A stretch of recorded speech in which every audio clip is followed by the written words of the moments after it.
as we get going, because I don't want to hold things up if I'm not going to be able to get it going. No problem. So when she gets on, Carrie, let me know. We will introduce her as being here, and then she'll come on, and then we can do a summary of what we talked about that she can interpret to catch any folks up. Okay? Absolutely. She's actually here. She's in the wings. I'm just trying to do the technical stuff on this end. So I'll let you know about that. All right. Well, for everyone else, I think we should go ahead and get started.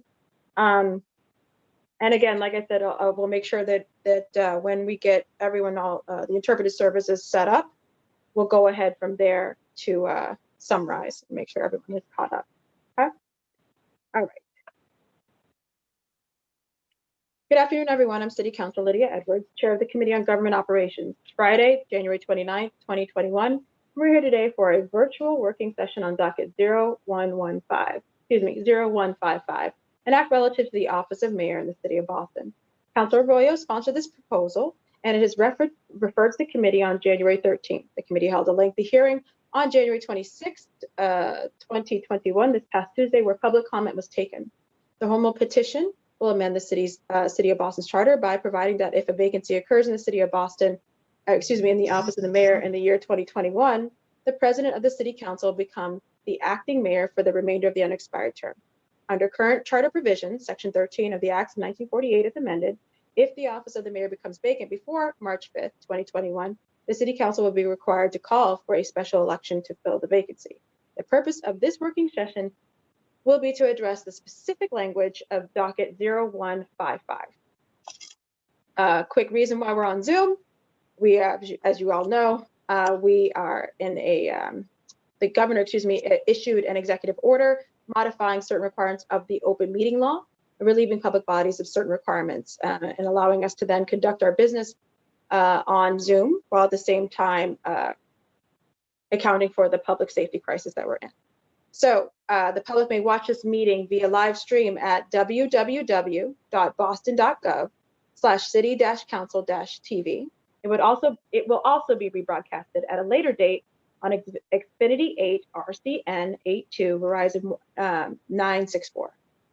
Public testimony will not be taken at this working session, but written comments may be sent to the committee email at ccc.go@boston.gov and will be made part of the record and available to all councilors. This home rule petition, again, as I stated, essentially what it will do. Sorry, I don't want to repeat that. So participating today on behalf of the administration is Sabina Palante, manager, head of assistant registrar of the Boston Elections Department. And I believe we will be joined by Michelle Tassinari, the director of elections at the Secretary of State. I have received an absence letter from Councilor Baker that I will read into the record now. January 29, 2021. Dear Councilor Edwards, please be advised that I will not be in attendance at today's Government Operations Working Session docket 0155, an act relative to the office of mayor in the city of Boston. I will be watching the recording. Please read this matter into the public record. Sincerely, Frank Baker, Boston City Councilor, District 3.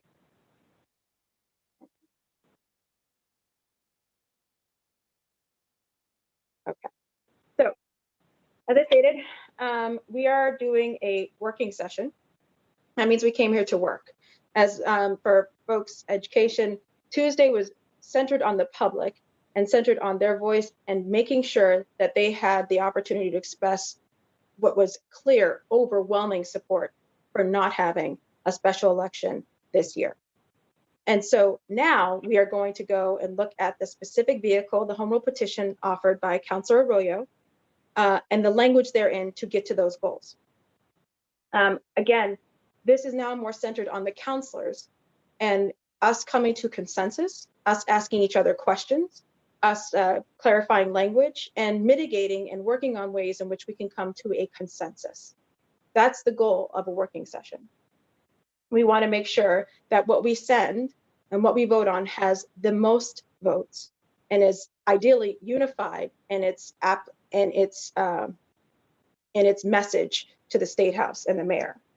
So it also, part of this working session is to mitigate changing circumstances.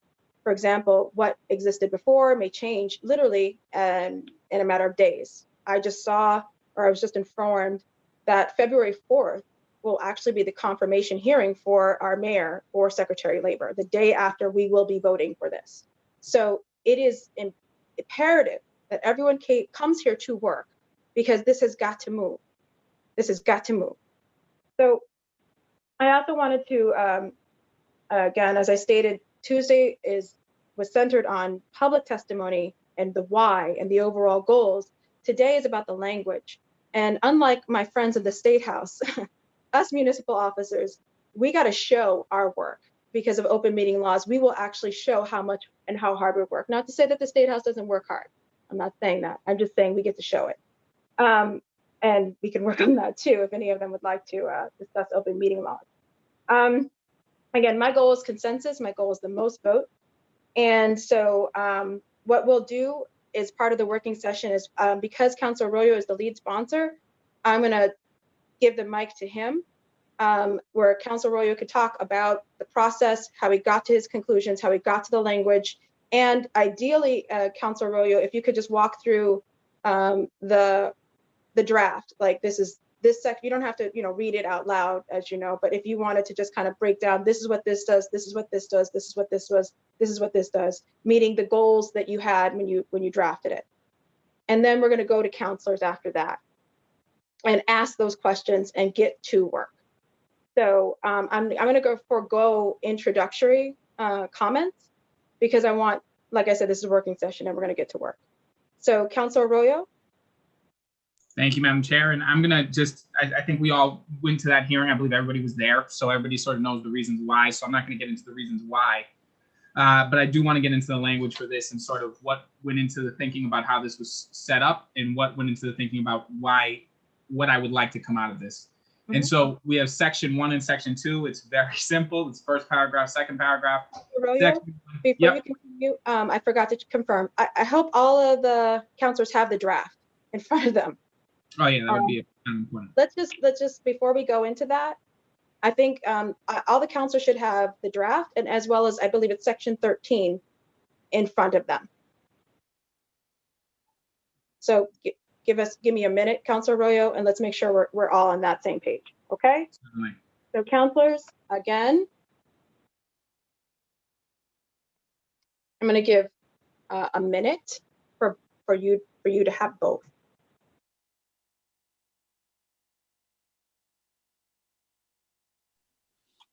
Did we get sent a draft, Madam Chair? I believe we did, but I will have Christine up it in your inboxes. Yes, Counselor, I sent the login and the draft of the docket, and section 13 was sent in a separate email. Okay. To all the counselors. Thank you. You're welcome. 2 p.m. So we should have a 2 p.m. email with the docket, which is the draft we're going to be looking at.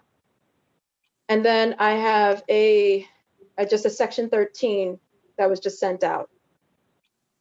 Okay. All right. Madam Chair, just one question. I had my hand raised. Is for Councilor Arroyo had just referenced section 1 and section 2, and we're reading section 13.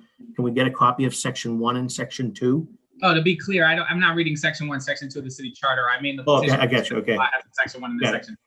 I withdraw. My bad. I'm just trying to see if we were dealing with a different document. No worries. So important to just make sure we're all looking at the same piece of paper. Right now, Councilor Arroyo is walking us through the docket 0155, the draft home rule petition. Councilor Arroyo. Thank you, Madam Chair. And so to be clear, the actual home rule petition has one page and a second page. First page has the whereases. Second page has a few of those whereases, but also has the actual changes that we're seeking. And that's section 1 and section 2. For the sake of brevity, section 1 specifically states, I'm going to go right to the point of it. If a vacancy in the office of the mayor occurs in the year 2021, the president of the city council shall become acting mayor for the remainder of the unexpired term. Section 2 provides that the provisions of this act shall take effect immediately upon passage. Those are the two sections. When we were putting this together, the concept here was, I believed personally that a special election would be harmful for the city of Boston for a number of different reasons. That makes up the whereases. I think we've all heard from the community, so I don't feel the need to keep repeating over and over what those issues are. So the second part of that was, beyond feeling that there was an issue that we had to address, the next step was, as folks know, a home rule petition has to go through the mayor, the House, the Senate, and to the governor. The next step was to make sure that we crafted something that was legally sound, that had precedence, that would make it all the way to the governor's desk for signature as quickly as we possibly could, understanding the time frame that we were in. Lawrence has already done this, and what Lawrence did essentially is their charter is a little different than ours, but it had one thing that could happen prior to a date, and another thing that could happen if they were on another different time frame, similar to us. March 5th is sort of our cutoff date. After March 5th, everything that this home rule petition would seek to do is what the charter already does. It's not a charter rewrite. It just says if he left before March 5th, we would be forced to have a special. What we're asking in this home rule petition is that what would have occurred after March 5th is what we do, because that would eliminate the special election. What Lawrence had was similar. They had a part 1 that they were seeking to avoid, but their charter offered a second option, and they sought to get that done. So that's what they ended up going with, the second option that eliminated the special election for them. That made it through the House, the Senate, and the governor signed it. And just, I believe, early this week, I believe it was Monday, the judiciary upheld it. And so what I'm seeking to do here is follow the precedent of what already exists. We all know that home rule petitions that go to the legislature sometimes go there to die. And I think when we have the precedent of something that has already moved through the legislature, the precedent of something that's moved through the legislature quickly, changes to what they've already done in terms of changes to our home rule petition that don't mirror what exactly they followed when it came to what Lawrence was attempting to do, I believe will actually lead to either a holdup on getting this passed, which we can't afford, or it not getting passed and it getting rejected. And so I'm happy to hear folks' thoughts and ideas and things of that nature in terms of the language, but specifically the purpose here was to do away with the special election that this was calling for due to the multitude of reasons expressed, but also to do so in a way where the House and the legislature and the Senate and the governor could get on board quickly and could approve this quickly. And so that was the purpose of that. I have heard folks, and I want to be public about this, I have heard folks say, what about just changing this permanently? And I will tell you that I am on board with the idea of changing this permanently. I just do not believe that this emergency home rule petition is the place to do that. If folks are listening and they're saying, I want to change this permanently, I will join you in that. I will even, if you want me to draft that up and write that and do that, I will do that with you. But I don't believe that this emergency home rule petition is the way or the place to do it. And so with that, I'm happy to cede to the floor and see if there's folks who have any thoughts or questions specifically. Thank you very much. And just to let folks know, in terms of the procedure and how this goes, so that they're curious, the working session, we will be having a vote on the 3rd. But the way this works is we come to consensus. I believe we will today. And I draft, as the committee chair, I draft up the committee report and summarizing all this whole process, and then present the consensus version to the body for a vote on February 3rd. So that's the next step in case people are curious. Councillor Bach. Thank you. Thanks. Do I have the floor now, Madam Chair? You do. Great. Thank you so much. And thanks to the sponsor, Councillor Arroyo. I very much want to concur with a lot of what's been said. You know, I think we want something that can sail through at the state level. And I'd say what matters on that front is that we have as strong a consensus as possible in this body that results in a unanimous or near unanimous vote. And also that we send up something that doesn't have drafting issues. My goal is the same as the sponsors, and I think most of the public, as we discussed, to pass a home rule petition that eliminates the special election in case the mayor leaves this month, maybe quite soon, and follows the procedures laid out in our charter for if the mayoral vacancy had occurred on March 6th. That's how the sponsors consistently describe the legislation, including today and at the hearing on Tuesday. It's not, however, currently how the legislation as drafted actually works. And I think we should make that reality match the description. And I'm hopeful we're going to be able to get agreement on that. Because this is going to be a technical conversation, I actually made a quick slide deck, Madam Chair, and I was going to share my screen if that's okay. Yeah. And just a reminder to folks, we and to Councillor Bach, appreciate the the goal of making efficient in the conversation, but we also don't want to, we want to make sure we're also having a good, robust one for everyone to ask questions to. And Counselor,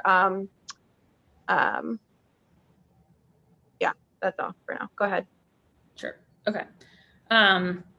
So like I said, I think, can everybody see this? Yes, someone.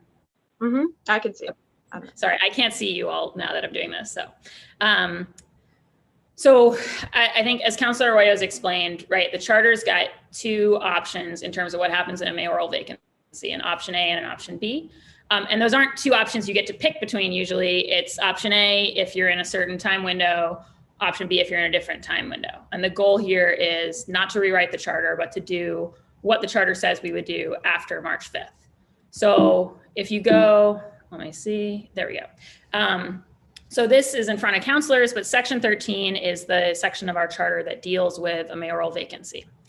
And option A is what would, if we don't pass a home rule, happen if the mayors were to leave next week, right? Would be option A, we're within 16 months after a regular municipal election. And so we would call a special municipal election. That's what we're seeking to avoid. Option B would be if it occurs at a different time, then the new mayor would get elected at large in the next regular municipal election. So that's what we're trying to switch to. Agreed so far with the sponsor's characterization of what we're trying to achieve. But I think it's really important to draw everyone's attention to this highlighted yellow section of section 13, which says a person elected mayor under either of the foregoing provisions, so either option A or option B, takes the oaths required by section 11A as soon as conveniently may be after the issuance to him of his certificate of election. One sidebar is that when we do actually do charter reform, we need to fix the heavily gendered language that's throughout the document.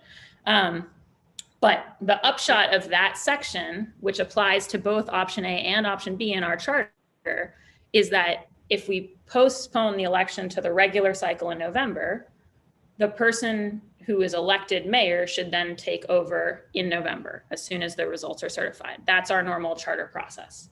And you can see here, this is a picture of Tom Menino getting sworn in on November 16th in '93, about a week after he won that election when the results were certified. So this is the language that we've got down in black and white about how it should work if we're choosing option B in our charter in section 13. The trouble with the current home rule petition language is that it's actually creating an option C. So option A would be the charter. We'd go ahead and have a spring, summer special election. Mayor would get sworn in summer 2020 right after the results are certified. That's what we're trying to avoid. Option B, the alternative charter option, November regular election, mayor sworn in November 2020.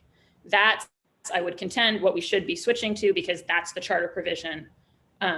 Right now, what the HRP has us doing is switching to a November regular election, but then swearing the mayor in January 2020. And I think that's not consistent, to the sponsor's point, with the precedent of Lawrence that we're talking about, where you choose the sort of option B in the charter and then stick to it as closely as possible. You don't rewrite the charter and you just go with what would happen after March 5th. So I think it's important for us, in the spirit of making an emergency change, to really stick to the charter as closely as possible. And I think, I'm sure that, this was a section of section 13 that I did not see when I first read it. And I think we all know that even when things are down in black and white, it's easy for people in good faith to just miss something. And so not trying to castigate the sponsor on that, I think would be unfair and unkind to hold it against people when you just miss something. But I think knowing that's what the point of our working sessions are, that seeing this, we need to fix the language so that it's truly option B. Now, I think the way that we ended up here has to do with the drafting approach that was taken originally. If you look at the original HRP language that was proposed on January 8th, I'm including the full language here, a bunch of which subsequently got cut because I think it helps us to understand how we ended up where we are. So the original language was suggesting that the council president would become acting mayor for a term terminating in January, and then we would have, and then their seat would be replaced actually funnily enough, through a special election. That's what that provision would entail. So we talked about that, cut that piece out. But I think and the green change, which got made for the 13th, is the one little contribution that the Secretary of State's office made, which was to just say, oh, the end of the unexpired term instead of first Monday of January. But I think that was a simplification of language rather than a wholesale approval of the HRP by the Secretary of State's office. And I think at the time it was proposed, everyone, the Secretary of State's office and myself and Councilor Arroyo, everybody was missing the fact that the charter itself sets up a takeover in November. And I think that there's a couple of sort of issues that we're left with even after having simplified the language here somewhat. So one is this point that there's this original misunderstanding about when the acting mayor switches to the elected mayor in our charter by default, which is right after the election happens. The other thing, and I think it's caused a lot of confusion around the city, is this language about like shall become acting mayor, and then below the language we cut about upon the qualification of the president of the council as acting mayor. I think there's a very natural thought that the acting mayor is like a independent job. But the way our charter, and frankly, there's a lot of logic to that, the way our charter sets it up is as a function of the council president for so long as there's a mayoral vacancy. So if you go to 11B, the president of the city council shall perform the duties of the mayor. If they're not around, they get performed said duties by someone else. And then the person upon whom such duties will devolve will be called acting mayor, right? This is the only place that acting mayor is defined in our charter, as you may have seen the Globe mention. So I think that what's confusing about that, because a lot of people, none of us, I think, really who had spent enough time with the charter to understand that the council president would also be the acting mayor and stay the district councilor. And it's kind of an unusual structure, but it's what we have.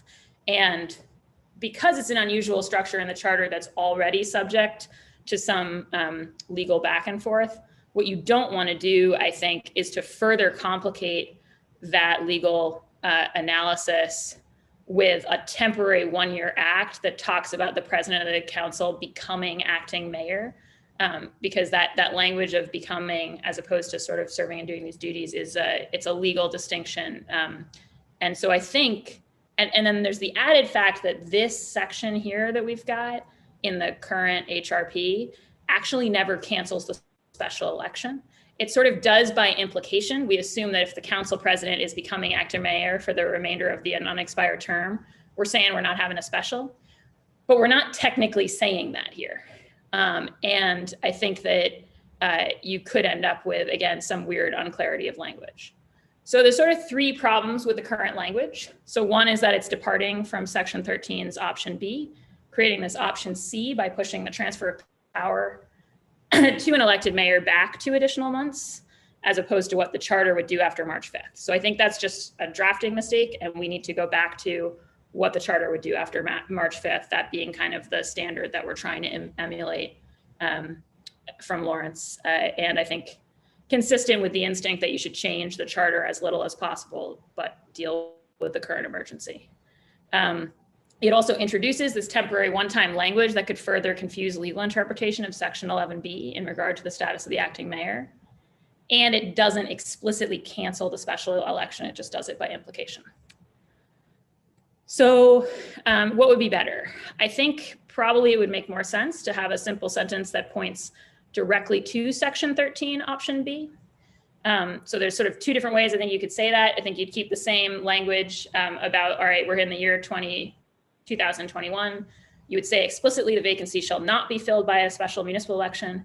And then you say it should instead be filled according to the provision of section 13 that begins at line 13. That seems like a little weird. Why would you describe it that way? It's actually kind of State House protocol that when you have an old act where they didn't do kind of sub clauses within a section like this, and there's actually different provisions, you literally go back to the original acts. I pulled it. This is the acts of 1951, and you number the lines within the section. And then you say, okay, so the provision we want is the one that starts at a mayor shall be elected at large at the next regular municipal. And what's nice about just having a law that points you there is it means you're never going to have this problem of diverting from the charter language, because you're just saying use the charter language, just start here and ignore the bit about the conditions of the time. And it's just going to be neater. Another option, it's sort of a little bit more elegant in layman's terms, a little bit less technical, would be to just say it shall instead be filled as though the vacancy had occurred on the 6th day of March of that year. So that's basically, you know, putting into what we've been saying as rhetoric into law and saying, yeah, let's just follow the procedures as though it's the 6th of March. I think those two things would have the same impact, but there are two different ways of sort of solving for this that I would suggest. That is the main thing that I really want to stress, and I really wanted to highlight the issue about what the charter actually says about when the acting mayor is meant to transition to the elected mayor.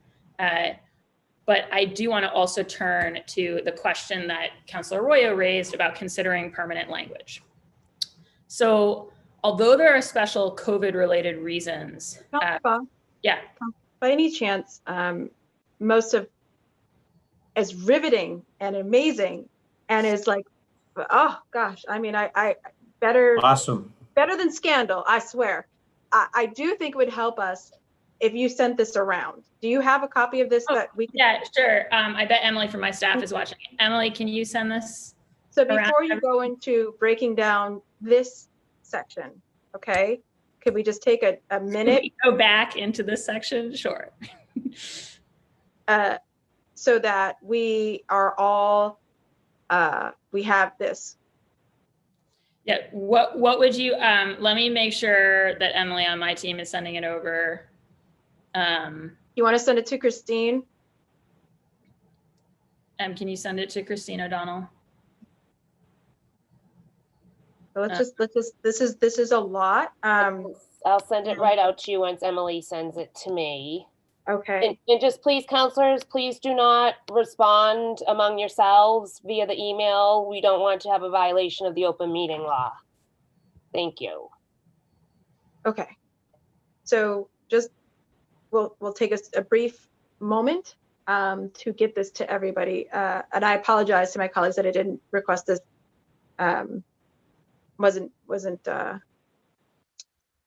It's very detailed. Well, I mean, it's a working session, that's right? a good thing. That's a good thing. I'm not, it's good. It's a good thing. I just want to make sure that, you know, as a slide is going through, you know, there's parts that are, may want to be referred to. So, Yeah. Okay. I just found it in my inbox and sent it over to Christine. So hopefully Christine will have it in a second.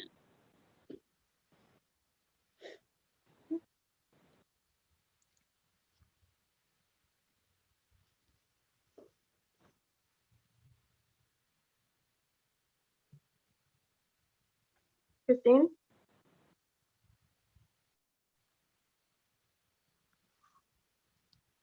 Just give me one more second.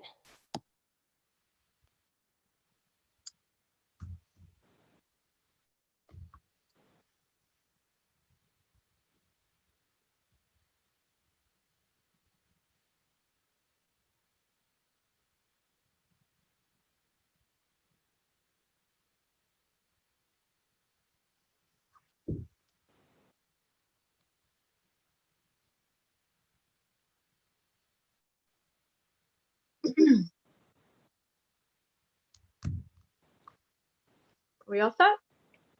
Everyone should have it now, hopefully. Did it go through? I have it. Anyone else? I got it. Okay. I'm assuming everyone has it. So, what slide number are you on, Councillor Bach? I'm on the second slide number. It's just the section 13. Okay. All right. I'm going to go ahead. Go ahead, Councillor Bach. Sure. Did you want me to go back over any of this, or is it okay if I just talk? No, I want to do. I have a feeling. I have a feeling that this might be a reference document throughout this conversation. So I wanted everyone to have it, and for you to start on. I think you were on option 2. Yeah, on objective 2. So this is the So consider what number is this? What number is this one? this one. Sorry, I don't have the slide numbers printed. It's like it'll be 2/3 the way through.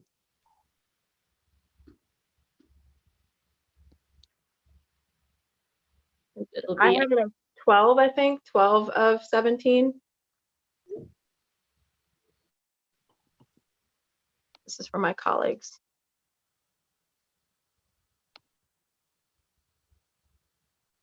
Everyone, I can't see anyone either because with the screen share, so I'm assuming everyone knows it's 12 of 17, and we're starting with objective 2. Counselor Bach. sure. So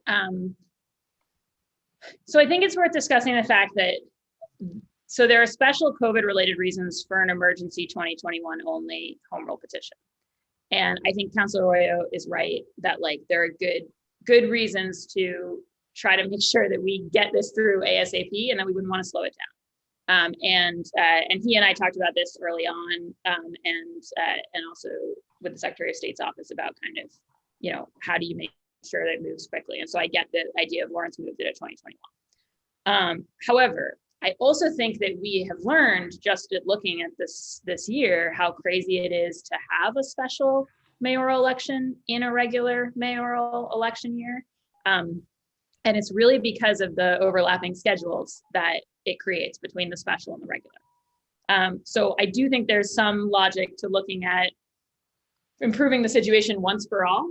It sort of makes it like not a one-off for this year. It says we've seen a problem, we're going to fix it. Are there a million other problems in our charter that we should also be fixing? Yes. And I think like even just on the election side, there are a bunch, and that's a longer term conversation.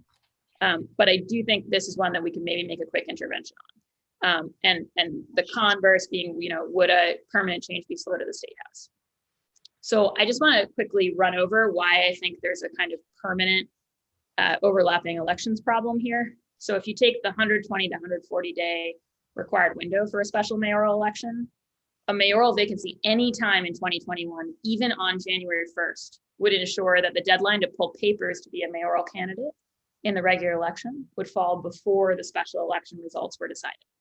So I ran the numbers for this year. This is just using the charter dates of when things have to happen by. So formal election calendars come out from the election department, not from me, but this is based on the counting of the Tuesdays in the charter. The deadline to pull nomination papers would be May 11th. And if you go down and you imagine, what if the mayor had left on January 1st?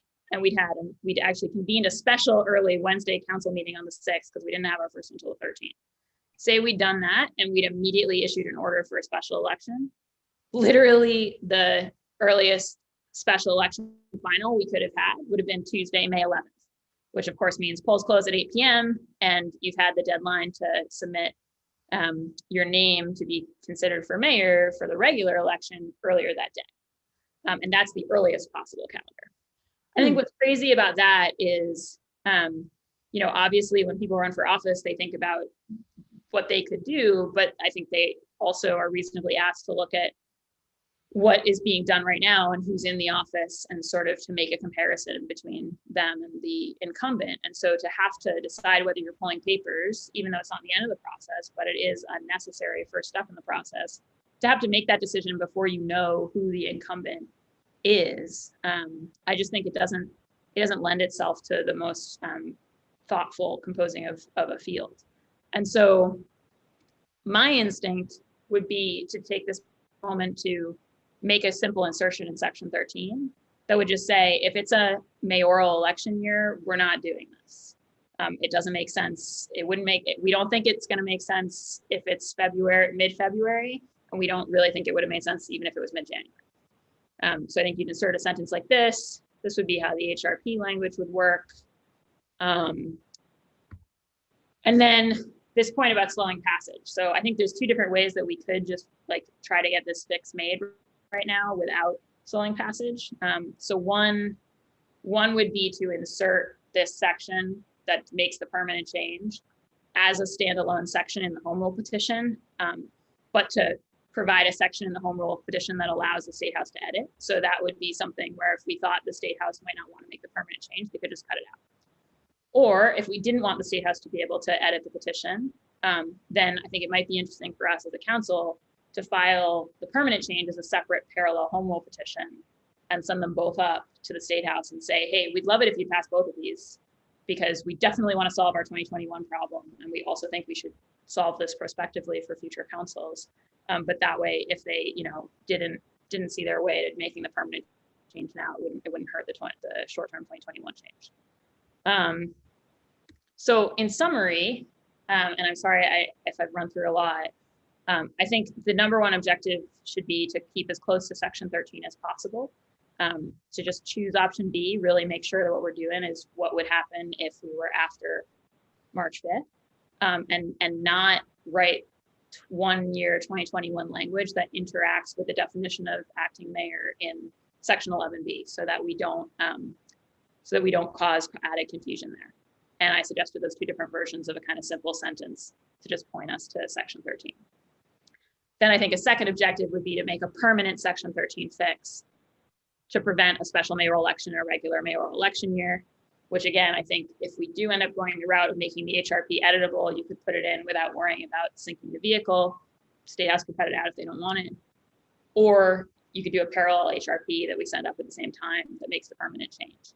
And that way, I feel like we would have done in a small way well by the next council that might face this situation.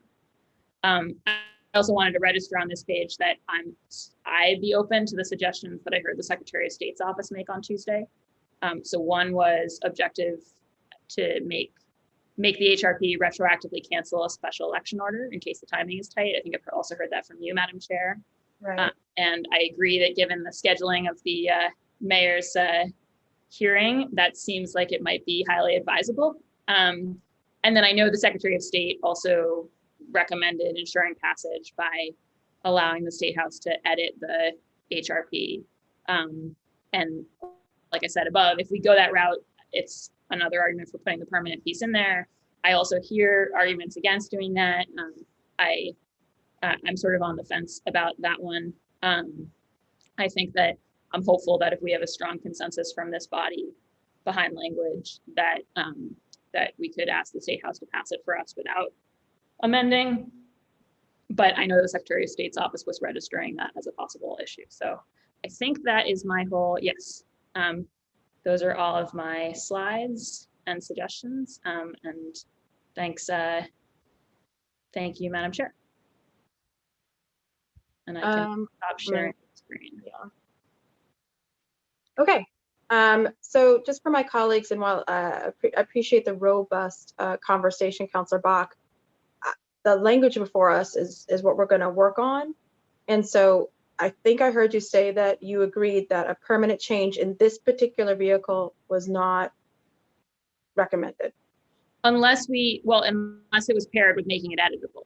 So I think like if we were making it editable, we could put in the permanent change as well, because the issue I think with the permanent change suggestion is that it could slow the vehicle down. Right. So if we're letting the State House edit it, then we could put it in and they could just slash it if they don't like it. I have heard from some people at the State House the fact that a permanent change feels kind of more fair and consistent anyways. So I'm not sure. I think there might be folks there who actually like that. But I don't want, to Councilor Arroyo's point, I don't want to put something in that's gonna slow the vehicle, right? So I think if it's non-editable, right, then we should do it at something.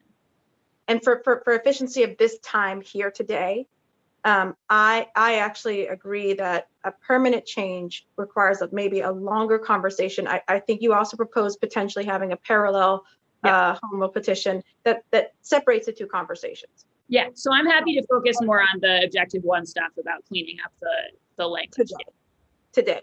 Yeah. And I'm glad you agreed to that, because that's what I was going to say we're going to do. We're going to stay. We're going to leave the. I appreciate the bringing up the option 2. I don't, Councilor Rowley, unless you want to deal with option 2, making it permanent, I prefer to just stick with the language before us, and that conversation be tabled for another day. And I would agree with that. I would just say that we had overwhelming support for this home rule petition as written, as expressed to folks. That did not involve a conversation about making the changes permanent. And I will just say that though I have found, and I agree, I actually support making these changes permanent in a separate vehicle, I have found that is not nearly as unanimous as folks Exactly. I think that is. And No, I think it's that true. that does require some conversation with community. It's not a matter of just putting something together in my mind and running it out together. I think that does require a process. And what I am actually saying to folks here is I'm willing to do that. I'm willing to write that in conjunction with, it looks like Kenzie, Councilor Bach has put a lot of thought into this. And so I'm happy to write that with her and do that as a separate vehicle. But I don't think that it makes sense for us to discuss that with this, specifically because, just to be 100% honest, and I know we probably have state representatives watching this, I have very little interest in giving the State House the ability to edit this document because there's no way to limit what they could or could not edit. And I think that that's not a can of worms that I would like to open, frankly, on this document. So let's just leave the whole editing language separate from this. For my colleagues, the conversation on what things we're going to make permanent will be tabled for today. Let's be clear. It is true as we did not have a robust conversation about that. It's not amongst my colleagues all desired. And I think we want to make sure that we're dealing with this. So I, again, appreciate Councilor Bakke bringing it up and the arguments for it. And I echo what you and Councilor Arroyo have said. It is something that we need to fix. So I'll just say that. And the same way I fix and we do things is the hearing or session. So we will do that on that. Okay. Just in continuing and on with other counselors, just to make sure we get all voices in here on suggestions. Counselor Flaherty. Thank you, Madam Chair. Obviously, thanks to the lead sponsor, you hosting, and the great work of our colleague, Kenzie Bach, phenomenal, and stuck the landing. So cleaned up, I think, some of the concerns and questions that I had. So obviously want to thank everyone's participation. I guess the first question is will it be coming out, Madam Chair, in a committee report, or is this sort of going to be a document as amended? What's your preference? I'm sorry, Counselor, are you asking me what I'm going to do with the proposed Yeah, just so language? from the working, so we're having a working session now. So based on, I guess, the suggested amendments that our colleague has just put forth, will that be something that will come out of sort of a committee report? Or will that be something that from the floor, you'll be recommending that Councilor Bach make those amendments and have Councilor Roy either accept the amendments or have our colleagues vote on them? I'm hoping, Counselor Flaherty, that we come to consensus today in this working session. That'd be great. Because the goals. So I will say that while it is in our ability to amend the charter further,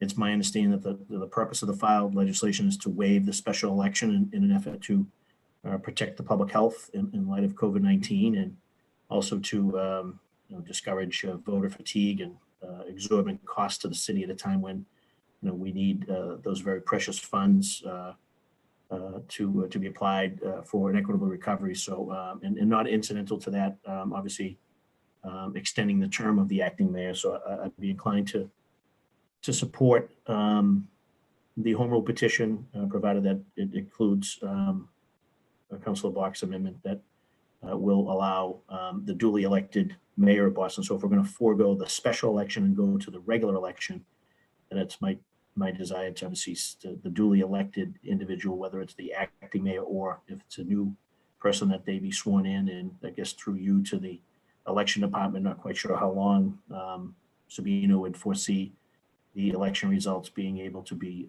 certified, but I would love to see when that happens, that the residents and the voters of Boston get their choice, whoever that is, sworn in as soon as possible. So to that end, that's where I'm at. And again, thank the lead sponsor, thank Councilor Bach for her thoughtful and productive amendments, and thank you for sponsoring and hosting today, Madam Chair. Thank you, Sabino, we just had a quick question for you. How long does it take to certify election results? For the municipal election, I'll have to check my records, but I believe on November either 16th or 17th is the date that will be certified. We do have to wait for any ballots that are postmarked by election day that we receive for any overseas voters. up until the Friday after the 10 days after the election. And that date is fairly consistent with the last time that the city of Boston elected an acting mayor as duly elected mayor of the city of Boston. So staying consistent with that, that is something obviously that as an at-large council I'd like to see happen. So thank you. Thank you very You're much. welcome. That's it, Councilor Flaherty? Yes, Madam Chair, I'll obviously stay on if anyone has any additional thoughts. I'd like to hear them. Thank you. Councilor Braden? Thank you, Madam Chair. Thank you, Councillor Arroyo, for moving this home rule petition. And also thank you, very, very great thanks to my colleague, Councillor Bach. I think you display your talents and skill as a teacher of elucidating complicated ideas. So thank you so much. I don't have any further questions. I really am much clearer at this moment than I was this morning on this issue. So thank you all. Are there any, do you have any thoughts about the language or the goals or? I'm feeling my sense about, making a permanent change makes sense, but I think it's not I think we need to do it in a separate vehicle. Mhm. I think the idea of keeping it as simple as possible, the language, the one-liner seems very enticing. It might actually, it also not only is easy for us to understand, but also for the general public to get to understand it. Keeping the language simple is definitely one of my preferences. So I'm inclined to go for the one-liner, but either way, I think the modifications that Councillor Bach has suggested will work. And I also think, being cognizant of the fact that we want something that will pass easily, first of all, with good wide support from the council, but also that it will get through the State House easily as well without any delays. That's really preferable too. Thank you. Okay. Thank you very much. Councilor Mejia?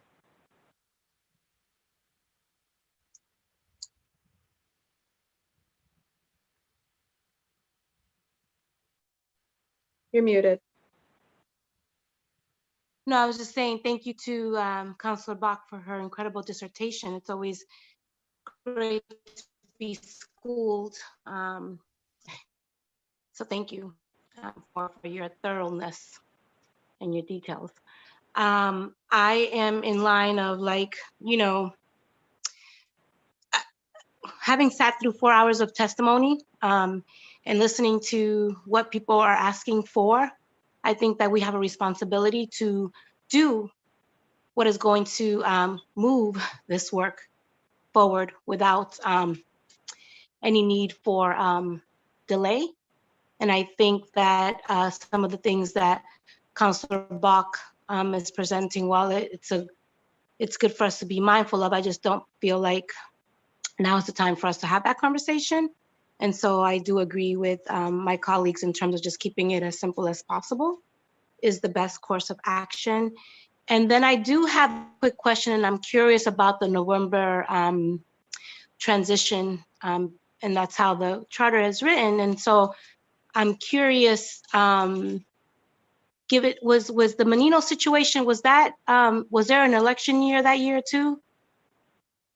When they had that special election, was there already an election year? So it's very similar to that. There was no special election that year. He just went straight to the general. Right. So I think because there's already an election happening in September and November, right? Let's just keep things as simple as possible.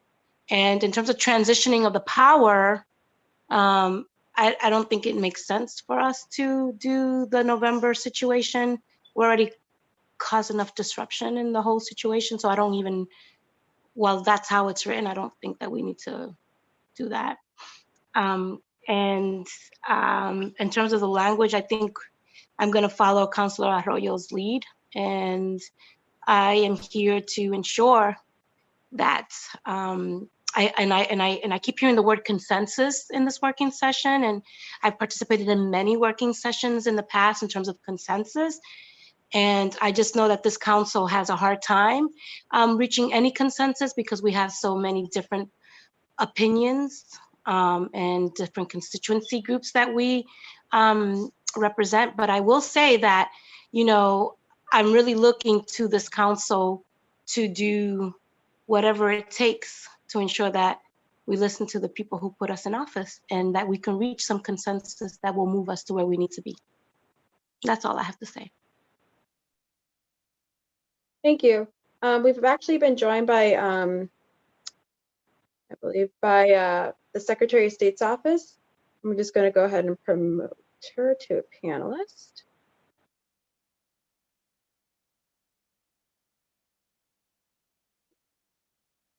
And so if it's okay with my colleagues, I know she's on a limited amount of time, and I would prefer to be able to defer quickly to allow for her to, you know, give some suggestions or thoughts and work in this working session. So for those who are still to ask questions, that's myself, Councilor O'Malley, Councilor Flynn, I'm going to go ahead and allow for her to, for Ms. Tassinari to proceed.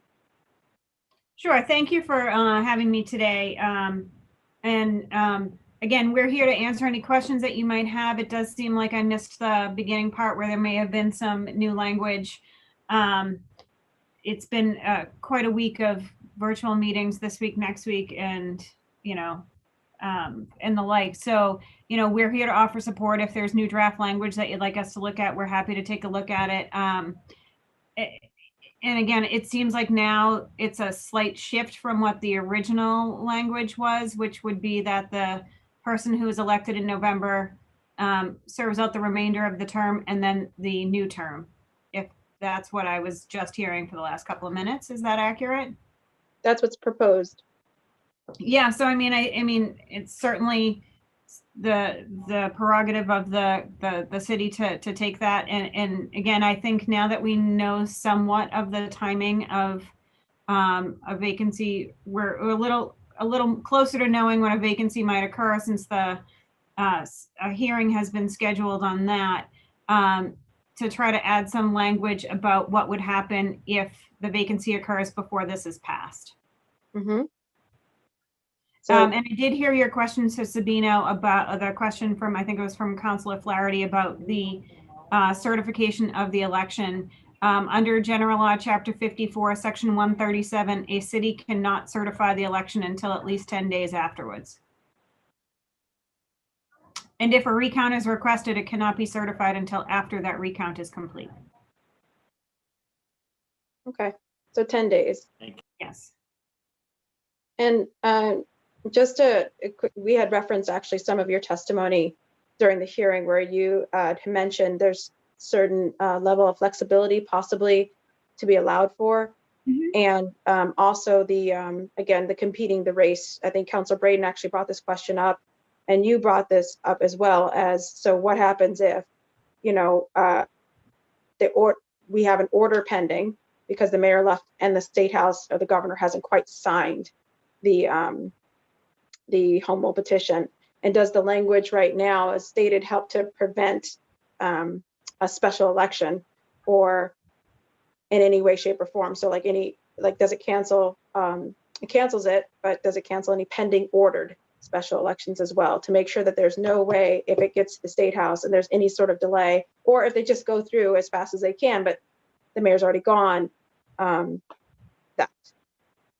So I think I mean, honestly, there's two ways in which this could be done. One would be that it was, you don't necessarily need to include the language as long as there is an understanding in that while this is pending, that you'll somewhat delay the forthwith part. You could put that in there instead, because right now, if we're amending that specific section that says you shall forthwith call, you could say you'll give it a reasonable, like, you know, and if the special act proposed home rule legislation is not passed within a certain period of time, you will call the election. Or you could do it the opposite way, to amend to do something that once the home rule, not change the forthwith language for this time and instead say in a separate section that if a vacancy occurs before the home rule petition is filed and the council orders a special election,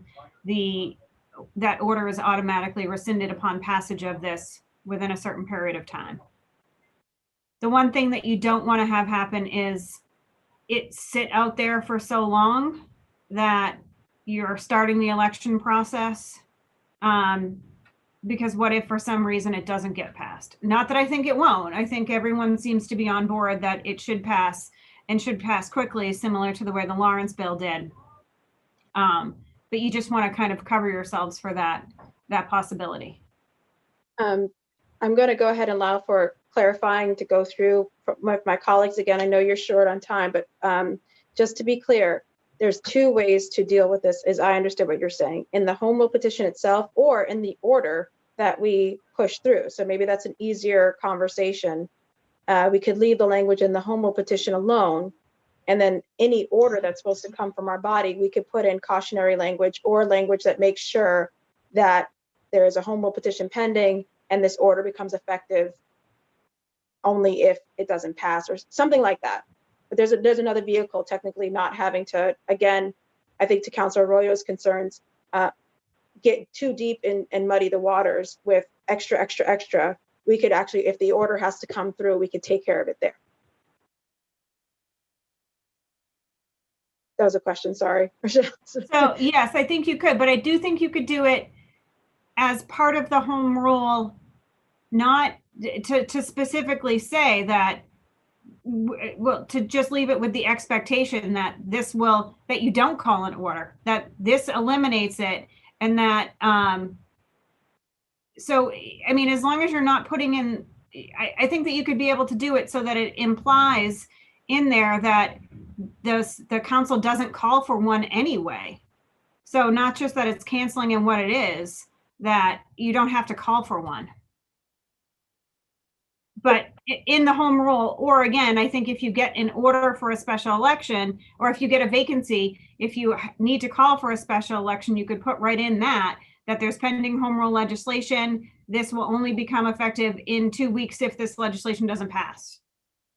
Okay. So we'll start with the lead sponsor, Councilor Arroyo. Thank you, Madam Chair. Just a question for Sabino. Are you still there, Sabino? Yes, I'm still here, Council. Did I hear you correctly that the earliest we think a certification could happen is November 16th? The reason why I threw that date in there is because of the ballots that we wait for after for the overseas. We have to set up a board meeting to count those ballots, and most likely will be on Monday, and then everything will be certified at the next board meeting. We could probably get that done a little bit sooner if we had to have a special board meeting to certify. As a question, did we do anything if the legislature, which I hope they do, create mail-in voting? Was there any added delay that we added to the counting process because of mail-in voting? Did we wait longer to get those ballots? Was there any process like that? And for the past election, no. We still had to have the ballots counted at a certain time for the Secretary of State to certify those election results. Did not change that. And then the swearing in date, if this were a normal, regularly scheduled election, would be January. It would be the first Monday in January? I believe so. So that'd be January 4th? You need to check with Christine on that one. Okay. I believe it's the first Monday. I think it's January 4th. And so we're talking about here like the difference of maybe 6 weeks or so, give or take. And so I guess from the standpoint of the language as it's brought forward from section 13, my initial thought process on this was, in a state of emergency during a pandemic, the less amount of transfers of power that we have at once, the better it is for the city. And so the concern, frankly, that I heard over and over and over again at this hearing from folks who saw the bill sort of as written until January was with the lack of stability, the instability that it could create to do these sort of quick handoffs. And if what we're talking about is the difference of 6 or 7 weeks or 5 weeks, I think there is a greater question there about whether or not it makes sense for that process to happen in that way. But also, to be clear, my intention was to follow the charter as it creates this separate situation, right? So it has one situation and another situation. And so I'm sensitive to that as well.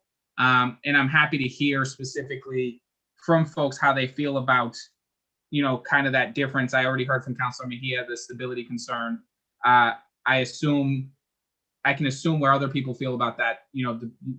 Councilor Bach did a whole slideshow on it, so I can assume where she stands on it. But everybody else, I can kind of gather where it's at. My question is whether or not it makes sense, because to be clear, Michelle Tassinari, who's here, and thank you so much for your time, did write these portions. And so I know that they're legally sound. The only question is, do we think that it makes sense to do that? Do we think it makes sense to keep it the way it's currently written? And I guess the question is, does it make sense to force that transition to happen within 16 or whatever that date is for I think it's November 2nd or November 4th is the election day, as currently. And so we would be talking about November 16th, possibly a little bit early. Sabino, just a question on this part. If we had a recount, obviously that's a process. We just had one. How long, because I don't know, maybe Councilor Mejia knows, how long was the recount process just for that at-large seat? When were we able to certify the results of our at-large election from the date of election? Within 2 days. Within 2 days, but how long was the count? The counting period took almost 3 days. I believe we started it on Saturday and concluded on Monday afternoon. So on what date was that? What actual date was that? Do you know? I'd like to say the first week of December. I don't know off the top of my head, but I can get it for you. And I think the actual election was what, November 24th that year? No, first Tuesday in November. So what after day the was first that? Monday. It was November 5th. November 5th. So basically it took from November 5th until, did you say December 1st? November I'd like to 21st. say this. Sorry. I was Go ahead. traumatized. You would know, Councilor Mejia. But I was traumatized by that situation, y'all. So these things are ingrained in my brain. But So- we didn't. Yeah, go ahead. Sabino, So I'm just trying to put together sort of what the numbers, on what the dates would be. Worst case scenario, we have a recount. I don't think anybody wants to go through that at all. But worst case scenario, we have a recount. What are we looking at for like the earliest certification date we might be looking at based on the precedent of history? I believe we started the recount on December 7th. On a Saturday, concluded the recount on December 9th. And the election was on November 5th. That is correct. Is there any difference in between the at-large councilor recounts where they had to do all of that, all the signatures and things like that? Is a mayoral recount immediate, or would they have to do the same thing with signatures and all that stuff? Because I remember that was the holdup.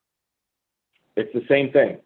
So they would have to get signatures, get them all approved. So we'd be looking at, that sounds like almost a month if we went with a recount. So if there was a recount, we would be looking at December 16th as a transition time. Is that, or in that range? Well, the reason why it was so late is because of the holiday that took place. We also had other deadlines that we were dealing with initiative petitions, and we couldn't cut our staff down to a staff that could not manage the recounts and all of our other deadlines. That's why we came up with that date.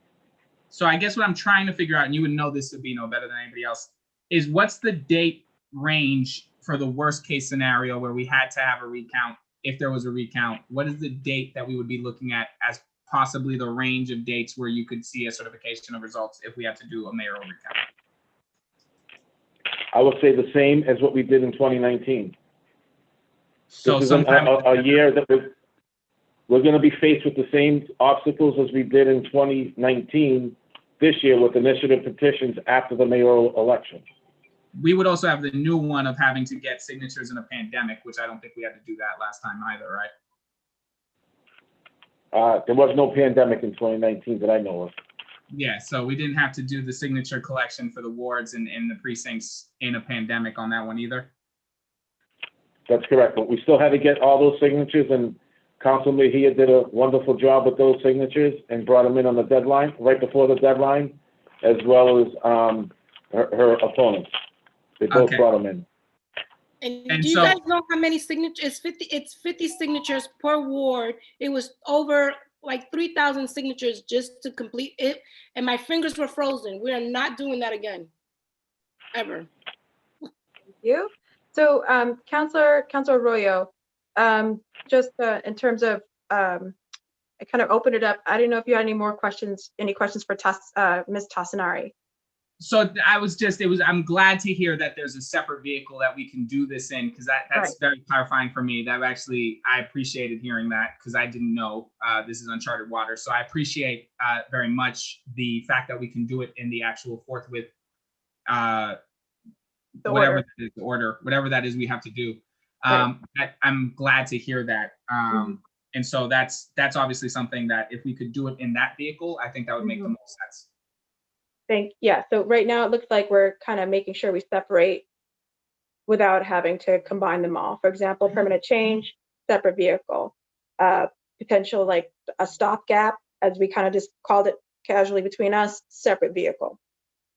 And you prefer that, Councilor Arroyo? Yeah. Yes. I mean, you did a good job lip reading. Thank you very much. I had mine on mute. Okay. Councilor O'Malley, I did make you wait. I apologize, but I wanted to make sure, while we had Ms. Tassinari here, Councilor Arroyo got to go in that moment too. Okay, sorry about that. Councilor O'Malley, then Councilor Flynn. No worries at all. Thank you, Madam Chair, and thank you all for being here. I appreciate Councilor Bach's proposal today, which does modify things slightly. It also, in my opinion, puts this change more in line with what the charter says. And, I got a unique perspective on this because I believe I'm the only councilor who has won his or her seat through a special election. You hear my associate is with me, so you may hear her in the background as well. But in 2010, if you lived in JP or West Roxbury, you voted for 4 elections over the course of 4 months. There was the state primary in September, the city council preliminary in October, and then in November, there were 2 elections 2 weeks apart, state election, and then my final election, because that's what the charter had said. Now, I think the most compelling argument that's been made to cancel this special election, and I want to be clear, we're talking about how there's option A, there's option B, now there's option C. There really aren't options the way the charter is written. According to the charter, should Mayor Walsh leave when he's likely to leave, then we must call a special election. Obviously, there are circumstances that we are empowered to employ, which looks like we will be doing, that could change that. But I just want to be clear on that. Given the timing is set in such a way, and I was proof positive of that when there was a special election. Councilor Mejia had mentioned the 93 race, or had inquired about the 93 race. That election followed the charter to a T. And the fact of the matter is because Tom Menino won a full election, he was then sworn in on November 16th. Had Jim Brett prevailed, he would have been sworn in on that day. So I think that crucial change with Councilor Bach has put forward, getting rid of the special election and allowing for the swearing in to happen whenever that's certified, notwithstanding the points Councilor Royal brought up about there could always be a recount or delays, is the right approach. So I can support that, but I think simplicity is key. I would not support a wholesale change of the charter at this point. It's certainly worthy for more discussion and more conversation. As I said, I worry about changing the rules after the fact, but I think the most compelling argument, and Margot would agree, on why we should forego the special election this year is the fact, quite frankly, that state law prohibits us, as Registrar Piemonte told us and reminded us, state law prohibits us from just sending mail-in ballots or even ballot applications to would-be voters because we, in my opinion, very short-sightedly do not allow for no excuse absentee voting. So thank you for convening this, and thank you for your great work, Madam Chair, and colleagues at the state and city level. Thank you. Thank you. So just to summarize, you support canceling the special election with the amended language, or at least the language that makes sure that there is a certification in November as in the charter. That is right. That the proposal put forth by, or the amendment, I should say, to Councilor Royal's proposal put forth by Councilor Bach, or what I assume will be amendment, I'm supportive of. Thank you. Thank you. Councilor Flynn. Thank you, Councilor Edwards, and thank you for your important work and leadership on this issue, along with the sponsor, Councilor Arroyo. I think Councilor Bach had excellent ideas and outlined this situation very well. So I want to acknowledge Councilor Bach for her work, impressive analysis on this. I agree that we should not have a special election, and looking forward to some of these great questions and ideas that are coming forward. In my number one concern is making sure that our immigrants in our city have a fair access in voting, along with persons with disabilities. So I want to make sure that there's also a public health component to this election as well, where we take into the fact that we have a lot of seniors, persons with disabilities, and immigrants that will be coming out. We want to make this election as fair and accessible to them as possible. Thank you, Madam Chair. Thank you. Do you have an opinion about the proposed amendment? I would like to see the language, Madam Chair, as simple as possible. Okay. Okay. Thank you. Thank you. Okay, so I just have a couple questions, and we'll again, for those of you who are tuning in to this riveting conversation, we are working, and again, I would encourage, you should give props to your municipal elected officials. We work on camera for all to see, unlike the folks at the State House who who I'm sure work, but they just don't, no one gets to see them get to it. And I want to acknowledge Councillor Campbell has also joined us. Councillor Campbell? No, thank you, Madam Chair. I think I was sitting in the webinar version of this, and I apologize for being late. I had a conflict and was dealing with some illness, but that's another story. So I actually missed, unfortunately, Councillor Bach's suggested amendment, so I'll have to look into that. But just big picture, what exactly is it? I apologize for having to ask again. And if it's too complicated, I can, of course, look at the language. You know what? I see Councillor Bach getting ready to roll that beautiful bean footage, but I'm going to make you just go to the one slide that shows option A, B, and C. Awesome. Thank you so much, Madam Chair. And thank you, Councillor Bach. Bach. Take it away, but screen share and option just right there, that one with a sentence, Yeah, I do. Sorry, I'm just trying to get to the, one second. Screen sharing has failed to start. Try again later. Terry, I don't know if you have a Councillor Campbell. We actually also sent it also to all the councillors as well. I can review it. So one sec, let me try again.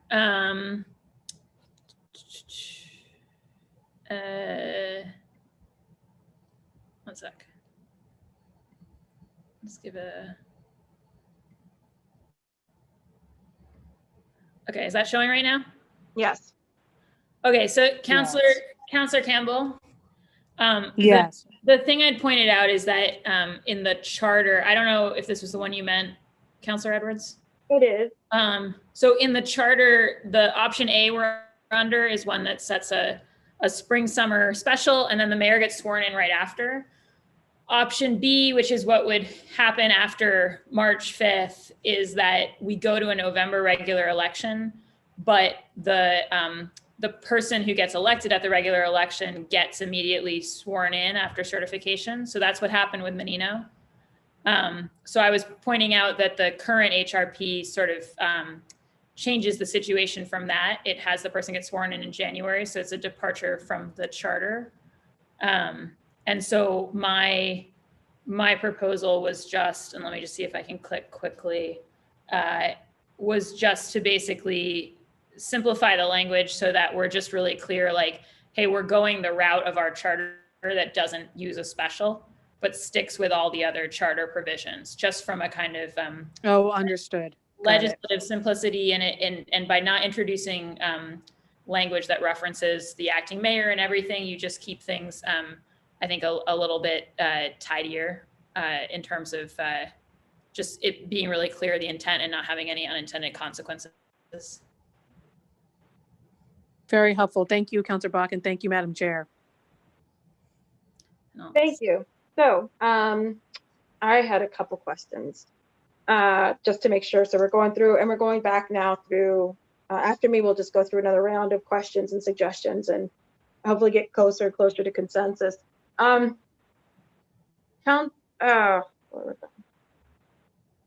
So I just want to put it out there. I actually don't think, again, I do believe a permanent change is worth the conversation. And I do think it's important that we talk about it as a permanent change because we don't want anyone to think we're just being reactive, right?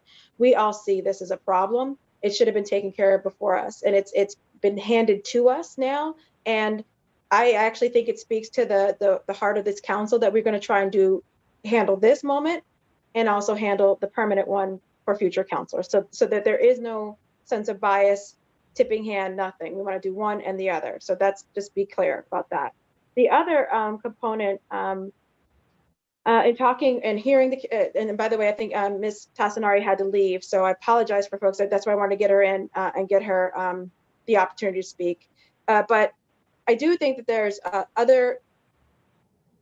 I'm not going to whoever the original scriveners or writers of this charter, whoever they were, I'm sure they did their best, but there's a lot of confusing, conflicting, not clear, not absolute things in there and I'm not even talking about changes, which we know we have a change actually pending. I'm talking about just interpretation, like understanding what the goals are. So I would put it out there to my colleagues that we consider possibly a task force for a comprehensive home rule petition, not this one, that looks at kind of making sure these things are cleared up, the permanent change and so on and so forth, and have a robust conversation about that.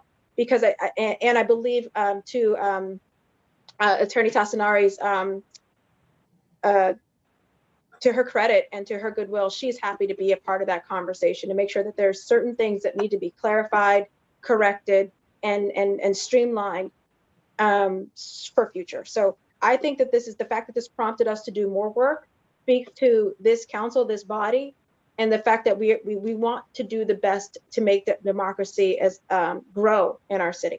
So I wanted to put those two things out there. I am still struggling, however, with the flexibility language. Like so for folks to understand, you can send a home rule petition up with language that says this shall pass in the form it is, in period, or without that language, which would allow for the State House to kind of go through it. And the reason why I say this is because I have my own trauma, if you will, from having a home rule petition go up, do well, come out of committee, and then be told because it couldn't be fixed, it was killed at the State House. I'm talking about just cause eviction. And so my concern, again, I understand the great will and love of our brothers and sisters at the State House, but why, like, help me, Councilor Oreo, why wouldn't we want to make sure that they don't have an excuse not to fix a problem that they may find? You know what I'm saying? I think the biggest issue here is that it does not limit their ability to make edits. And so if there's no limitation to the ability to make edits, there's really nothing to stop them from proposing or putting in other amendments. And that's the major issue. There's no limiting aspect to that for me. And so I would hate to see this become a political football on the Hill where they're putting in their favorite thing, or that somebody is suggesting putting in their favorite thing, and then it becomes either held up due to the time that it takes to go through that process, or that it ends up not with the intent of the Boston City Council and the city of Boston, but rather what, say, no offense to whoever, I don't even know who the state rep of Chicopee is, but what the state rep of Chicopee may determine makes the most sense. We just like saying Chicopee. It's a fun name. It's a fun name personally. Word. No offense to anybody. So I would like it to. I would like whatever we send out there to reflect the intent of this body. To be perfectly honest. Okay, and the concern could be that other overreach from someone who's not elected by the city of Boston, even beyond because again, just to remind the public, when it goes to the State House, that's literally every single town outside of Boston also gets to impact and influence this language as well, not just our hardworking good friends in the Boston delegation. I'm going to, I see that Councillor Bach has raised her question, or raised her hand. I still have a couple things I wanted to go through though, and we'll go back to you, Councillor Bach, on the round. And so I think I have my question resolved, and I think you would prefer this vehicle, Councillor Arroyo, where the stopgap language that we had discussed before. Councillor Flaherty, I see you raised your hand. Again, we're going to come back through. We're going to come back through. Yep, just had a suggestion to Councilor Arroyo's concern, that's all. But before you do yours, I'm going to ask my question. Okay, so damn it, I'm a chain of thought. Councillor Flaherty, let me think. What are they talking about? Flexible. Oh, stopgap. So I understood that you would prefer that the language not deal with any potential other scenarios in this home rule petition, and that we deal with a scheduling, misfire or scheduling race in the order. For example, the order that comes out, if it's assuming Councillor Bach, or excuse me, Mayor Walsh leaves earlier, faster than the State House can act. Okay, the vehicle that's supposed to order the special, we will correct or account for the pending legislation in the State House in that. That is your preferred method, not in the home rule petition. No, yes, that's correct. And I think we could probably do that quicker that way, because I believe the order is ours and it doesn't go through the House, the Senate, and the governor. So we have the ability to do that, I think, quicker and more expediently that way. I would rather do it that way than attach it to this. That's correct. Okay. So in terms of the actual suggestion that the language creates an option C versus the option B, what are your thoughts about that? So here's the honest truth. I think from the standpoint of the stability of the city, it makes sense to do some transitional time there for whoever the incoming mayor is. I also have concerns. The only folks that I know who are currently running for mayor who have announced are councilors. And so this creates specific issues with, if a councilor at large comes in, you might have Councilor Alejandro St. Guillen finishing up, I think 3 weeks or 7 weeks or whatever that is. You create these different issues that sort of come from that. And I guess the question is, I think we can obviously do this the way it's written. There's nothing that stops us from sending it up the way it's written. It would be accurate to say that it's an option C, which I agree with Kenzie Bach on that, Councilor Bach on that it would be adequate to say it's not exactly as written from the charter if we made that change. And so I guess the question to my colleagues who are here is, does it make sense to attempt to ensure stability, ensure that we have this sort of transitional time from whatever that time is, mid-November, to January 4th or whatever the date is that somebody's being sworn in? Or do we think that even though that transitional time might be as little as 10 days or 7 or 6 days if they do it faster, that kind of upheaval and the kind of cascading effects of that, it's better to do that under the current conditions that we're in right now? That is the whole purpose we're changing the special. I just kind of want to hear what folks' thoughts are on why we would do that, as opposed to doing the January thing, and then I'm happy to take it from there. But I do want to hear folks' thoughts on why they believe that it would make more sense to do a 10-day or possibly quicker, according to Sabino, transition of power in the middle of a state of emergency, when what we're talking about is the difference of about 5 to 6 weeks, maybe 7 weeks at the earliest, for that, most of that being major holidays like Thanksgiving, Christmas, New Year's, right? Like I'm just trying to figure out why we think that would make more sense under the conditions we're in than what is currently written. And then I'm happy to opine from there. But I haven't heard much of an argument for why that would be better or why we would risk one over the other. I have heard that we are changing and there's deviation, which is fine. I actually agree with that. That is deviation. So thank you, Councilor Bach, for pointing that out.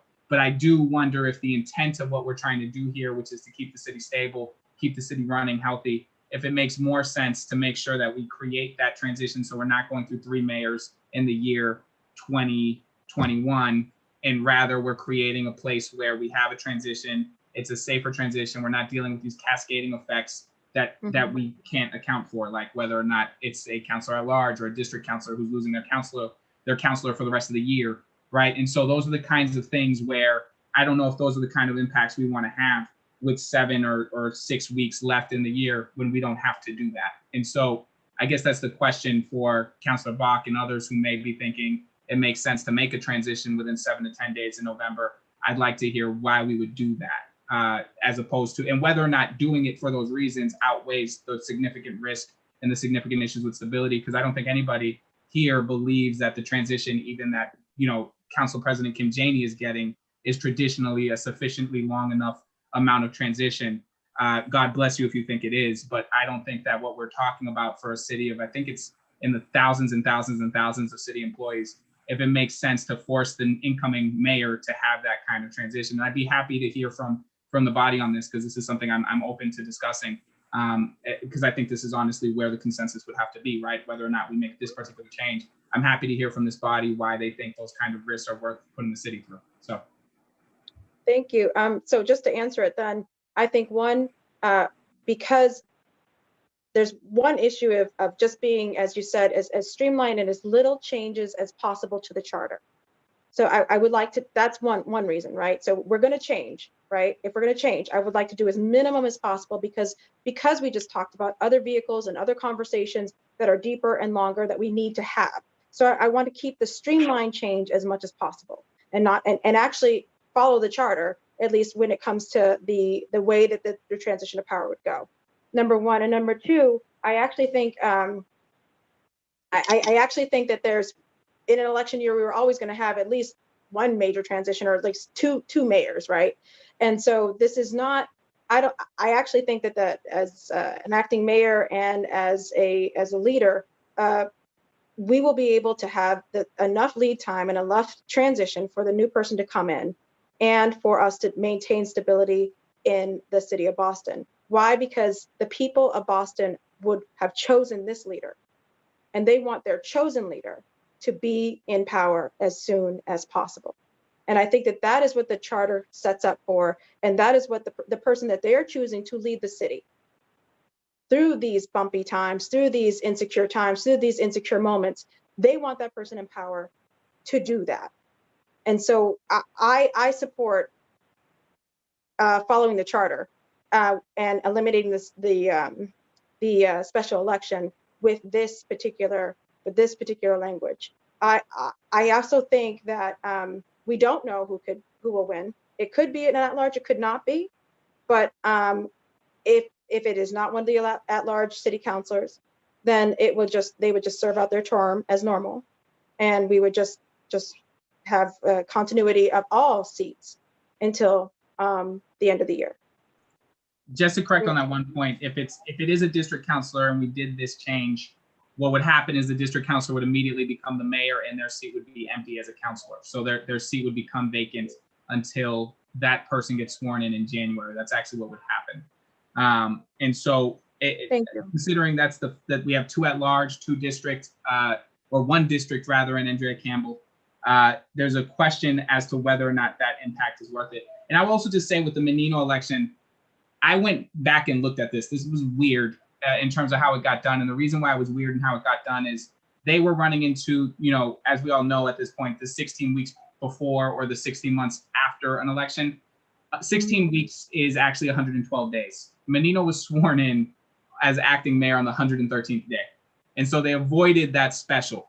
But that was not a mayoral year. That was actually year 2 of Ray Flynn's term, Mayor Ray Flynn's term.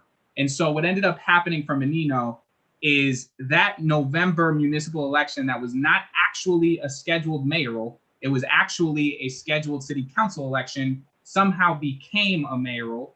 And instead of actually just finishing the rest of his term, which would have been 2 years, 1993 to 1995, it became a brand new 4-year term, 1993 to 1997. It actually changed our electoral schedule. And I'm sure Councilor Flynn, who was very close to that, could speak to that. But it was not normal. It was not a mayoral year. It was year 2 of his time frame as mayor. He was elected in 1991. Special was in 1993. It wasn't really a special. Somehow they made, in a way that I don't actually know how they did this, created a new mayoral election and started a brand new 4-year term. And so 1993 is a little bit strange, to be perfectly honest, in terms of all of those components, because I actually, looking at the charter, couldn't figure out how and when they announced a regularly scheduled mayoral election when there wasn't one for that year. So I still don't know. And maybe Kenzie, Councilor Bach, in your research, you were able to come across how that occurred. But that was a city council only year that became a mayoral year and gave him a brand new 4-year term rather than finishing up his last 2-year term. And I think the components of that are so complicated and strange that I don't know how that necessarily serves here as a guide necessarily. But what I will say is, you know, if what we're talking about is, you know, a 7-day transition or a 10-day transition making sense, I don't think anybody here truly believes that that's a good amount of time for a transition. And so, you know, if the question is it's democratic, which I think is what I heard, Councilor Edwards, that basically this is the person who was elected by the city, right, to be their leader. I hear that, but I also know that if that were this year and Mayor Walsh was running for re-election and he had lost, that person that they had duly elected would actually be the person who would be taking place in January. And so I understand that the difference here is the acting mayor is not somebody who was ever duly elected to mayor. I recognize that. But the charter that we've written gave them that ability in this space. And so the question is, if what we're really doing here and all we've heard from community is worries and concerns about stability, worries and concerns about what that could do for the city, does it make sense in the interest of, you know, safety and for the city's stability and for that incoming mayor, for all of these different things, does it make sense for us as a city to immediately transition a mayor in November? That's really the question for me. And I've heard from Councilor Edwards, and I would like to hear from other folks. I think I know based on Councilor conversation, but I would like to hear from other folks as well. Thank you, Councilor Edwards. Thank you, Councilor Arroyo. So Councilor Arroyo has a question on the floor about specifically this particular amendment and how it relates to stability. We're going to go back through and through our questions. We'll start off with Councilor Bach, then Councilor Flaherty, then Councilor Brayton. And you can ask the questions. You are free, obviously, to go beyond this. Okay, just want folks to know. But Councilor Arroyo is specifically asked this good question. Councilor Bach. Thanks so much, Councilor Edwards. Yeah, I think there's, you know, I think there's 3 major reasons here. So one is that what we're basically doing with this home rule petition is we're postponing people's right to vote on their mayor by, let's say that the final election like happened in late June right now, right? So July, August, September, October, November. So we're postponing their right to weigh in on that by 5 months. I think that, and we're doing it on the basis of an emergency. And I think that was why it was so important to have the hearing on Tuesday, because I think that it legitimates a trade-off there, right, of the democracy versus stability point, that you have people speaking for that delay. But I think that when you do something like that, the onus is then on you to make sure that you've given people their democratic selection right as soon as possible. And the reality is that speedy transition that you're talking about, although like, of course, like not ideal in the sense that I think a stately transition, you know, it always gives you more runway, but that's in fact what happens in any special election, right? Because the idea is, all right, well, we need somebody who's been elected by the people. And then as soon as that happens, the people get their person. And I will say, I think that if you asked mayors who have taken office in the past, I don't think that the 2 months, 6-week transition is enough either. It seems like everybody learns on the job in this job. So that's one thing. And I don't think additional stability really holds here. I think like the calendar year idea is doing a lot of work there. Like you're saying like 3 mayors in 1 calendar year, but like the reality is, to Councilor Edwards' point, you're going to have 1 transfer of power. It doesn't, like if it's November or January, you're not adding transfers of power. You're just making a switch at some point. And I think, so that's one thing, is just like the democratic piece. I think that the acting mayor power is really important. I know that there's a whole back and forth about that. But I would say, I think from a, like having full powers, full appointment powers, all that jazz. I think, again, we've got a good reason to delay that moment that's making us all want to vote for the home rule. But I don't think that we have a reason to delay that moment longer than we must. And I think the third thing is like, is that it gets back to honestly your point and the way that like you framed it several times, right? Which is this kind of go to option B. I think like that's what Lawrence did. That's also like, if you think about a skeptic at the State House, because obviously we're all trying to avoid having a skeptic at the State House slow this down. And I think the number one way we can do that is reach consensus here.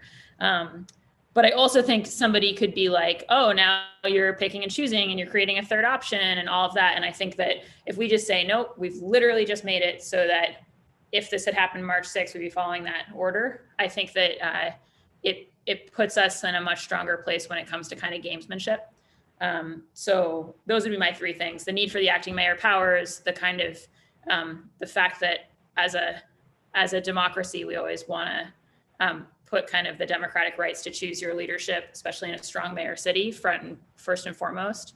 And then the fact that I think we should just be following the charter, even though we think it needs a lot of work on a permanent basis. Thanks, Councillor Edwards. Thank you, Councillor Flaherty. Thank you, Madam Chair, and obviously concur with the previous speaker as it pertains to the amendments, and it strikes the appropriate balance, I think, in compromise with foregoing the special per the charter, and then obviously giving the voters, the residents, that option and having the duly elected mayor. And there are differences with respect to the powers of enacting versus a permanent. And we see that not just in a corporation like Boston, but you see it just in about everything in day-to-day life. It could be the president of a college, a university, a hospital. It could be a commissioner within the city of Boston. And when they're acting, it's different. And if there's anything that brings about more stability, it's when that individual or that leader becomes permanent, when they get the full title and they get the full powers and the benefit of that title, is when an organization stabilizes. Anytime anyone is acting, you got everybody on eggshells and with respect to appointments and people coming and going. So I can make a strong argument as to why when the appropriate time comes, when the people of Boston elect who they want to represent them as mayor of Boston, that as soon as we can get that person made permanent, the better and more stable our city in this corporation will be. That's one. Two, just a question, and Christine can correct me if I'm wrong, and this is to Councilor Arroyo's concerns about making sure that the document doesn't get changed, which I wholeheartedly agree. In the past, just on my experience, we've added the term like unamendable, and we've also put in that can't be changed but for like clerical reasons only, or for spelling and syntax. So that may be something that may or may not be needed in this situation, but just to guarantee that the document doesn't get amended or major changes are not put in play with what we as the members of the Boston City Council wish. So using some terms like that have helped in the past. Whether it applies here or not, I'll defer to you, Madam Chair, and also the lead sponsor. And then lastly, I think there was a mention in terms of when there's a vacancy at the district council level. It's been my experience, and we've had several of them, that it's the at-large councilors that kind of step in and add support to the district councilor's office. And many of those positions are still there, and those people are coming in every day, answering the phones and doing the work. And we've had a number of instances, several of my colleagues, my former colleagues, Councilor Jim Kelly passed away in office. Councilor Brian Honan had passed away in office. Councilor Yancey at one point was very ill and was hospitalized for an extended period of time.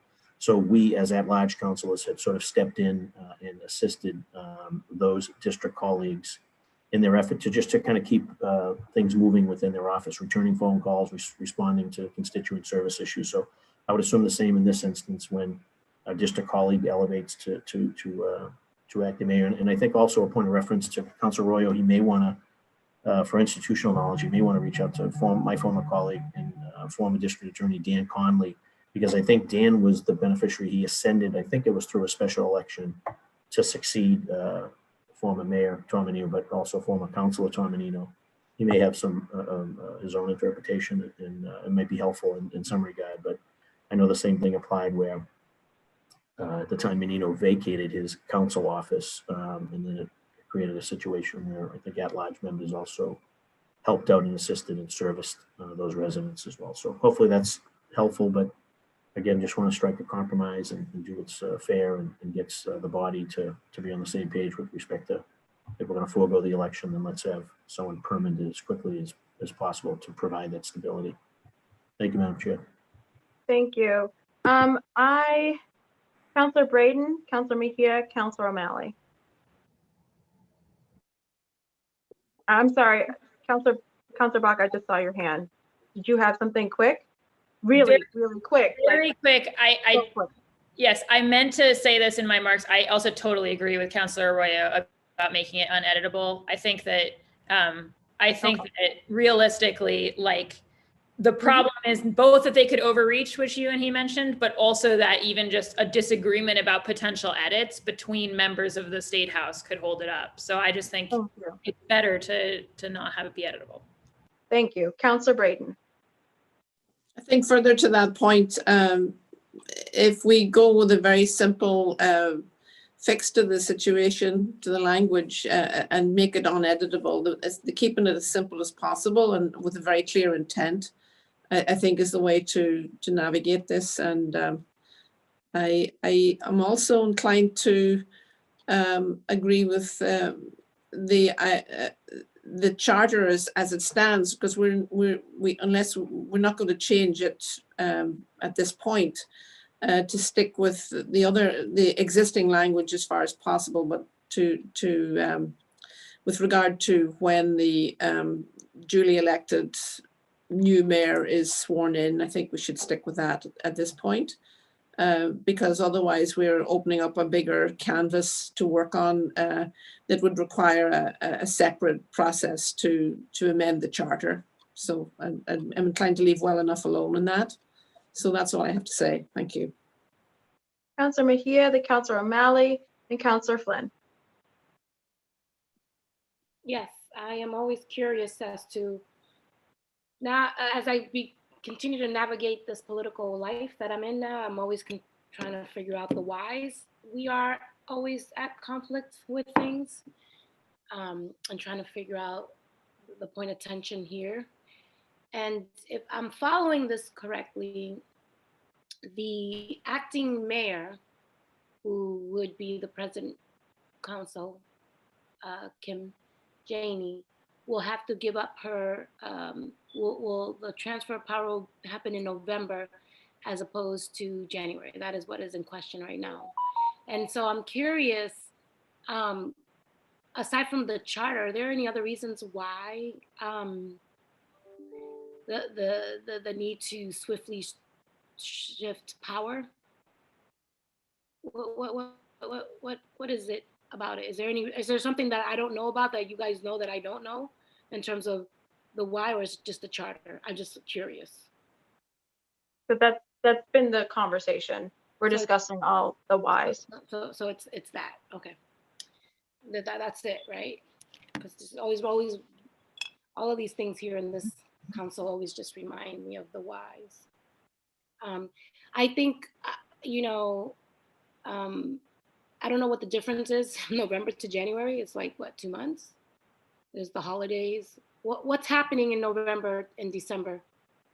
Councilor O'Malley, you've been in your position far longer than anyone else, based on your personal experience. Is there anything that I don't know about that happens in November and December in terms of shifting power and, what's this point of tension? Can you school me? Why not let her finish her in January, given all of the instability that we already face, the fact that we're in this global pandemic, the fact that a lot of people don't even trust this government to begin with, that transfer of power. What you are the historian here.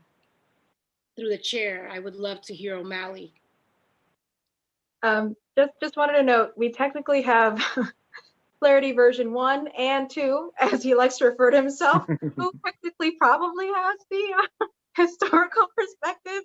The question was for Councilor O'Malley, but I did not want to ignore 2.0 and 1.0 of Flaherty. I didn't want to ignore that. So I'm going to I hear you, Councilor Edwards, and I totally, appreciate and respect Flaherty's seniorship in the situation, but O'Malley is always the one who's all about the rules and the procedures and protocols. And I'm just so curious because he knows all of these beautiful words. And so I'm just hoping that he will bless us with some education. Thank you, Councilor Mejia. Thank you, Chair Edwards. I don't know how beautiful the words will be, but I'm happy to answer the question, and I will just stipulate from the offset that sadly, I don't think I can hold a candle to being the council historian. Forget about Michael Flaherty when it comes to Dr. Kenzie Bach, who literally has her doctorate or her PhD in the classical history. So I will happily cede the title to her. But just to answer your question, Councilor Mejia, and I'm parroting a lot of what was said by Councilor Bach, by Councilor Flaherty, by Councilor Edwards. I think the rationale of there's no question that the charter has flaws in it, and the charter has been amended, will continue to be amended, and there's opportunities for the charter to be amended. But it's a good roadmap, and I think the reason why you would have I think the case has been made as to why we should deviate from the charter and cancel the special election that would normally, let's assume Mayor Walsh is sworn in or confirmed as we expect him to be next week. So let's assume that he would resign upon his being sworn in as labor secretary. That would typically, as you know, necessitate a special election according to the charter, because it would happen well before March 5th. And that special election would likely, of course, be in May or June. And then that would be the preliminary. If there were more than two candidates, then the final would happen after that. So while I appreciate the rules and protocol and procedure, I think the most compelling argument for getting rid of that special election is the fact that we are in a pandemic, and there have been other issues raised. Cost is not one that I agree with it. If anything, I think we should be spending a heck of a lot more on all of our elections and our procedures to address barriers to voting.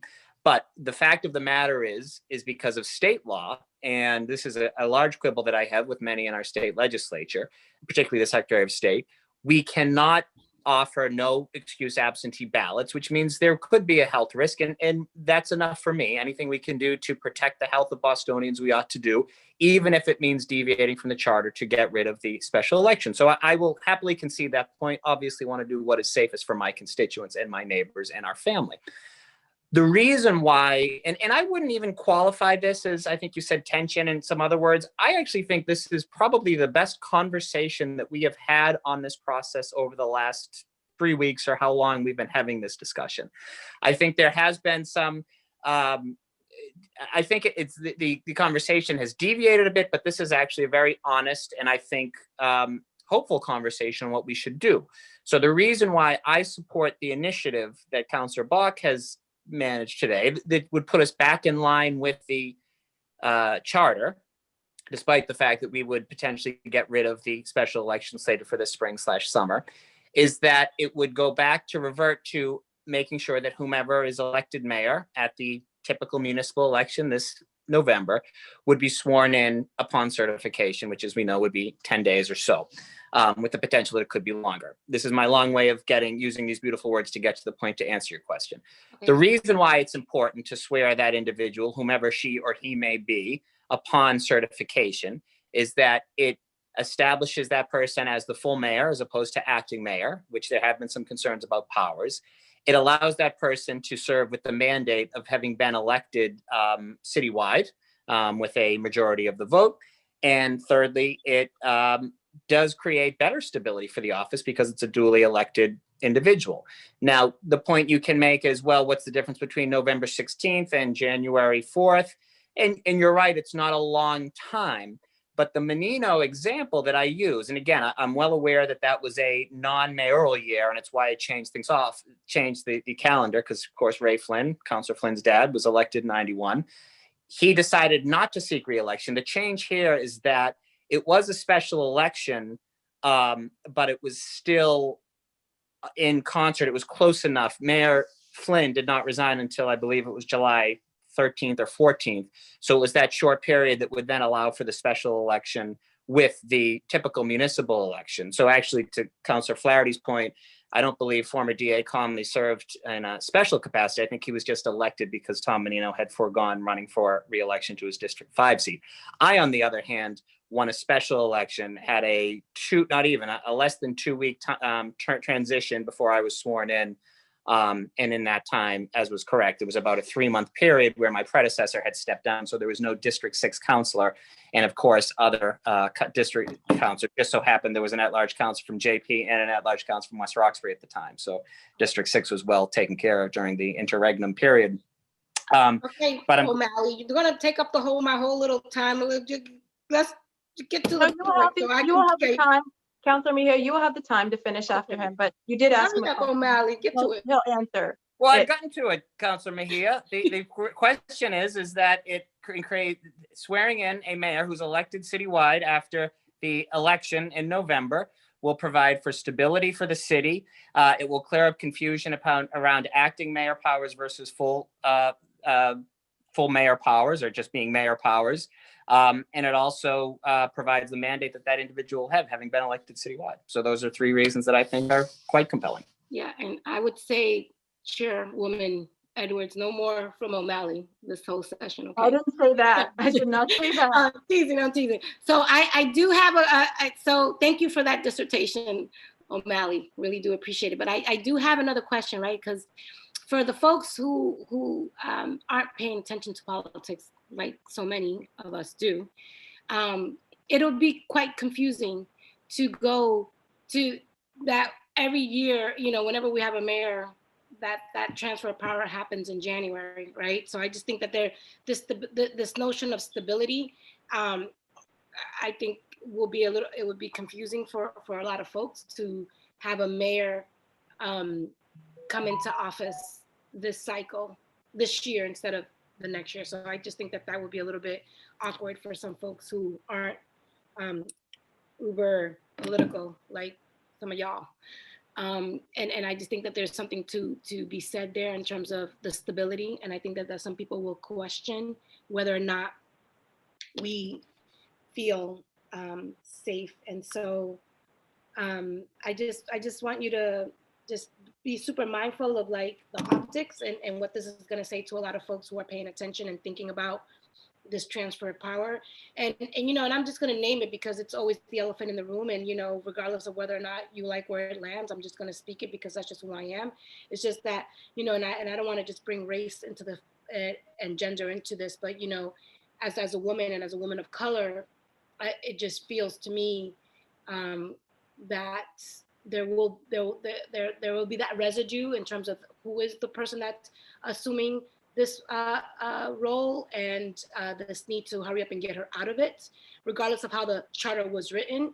That residue and that feeling is there for some folks. And I know that, as legislators and as policymakers and as folks who are representing 22 neighborhoods, as me, as an at-large counselor, that I'm here to represent all, and all means all, but I would be remiss to not kind of bring that voice into the space in terms of the why we're pushing so hard to get to transfer the power.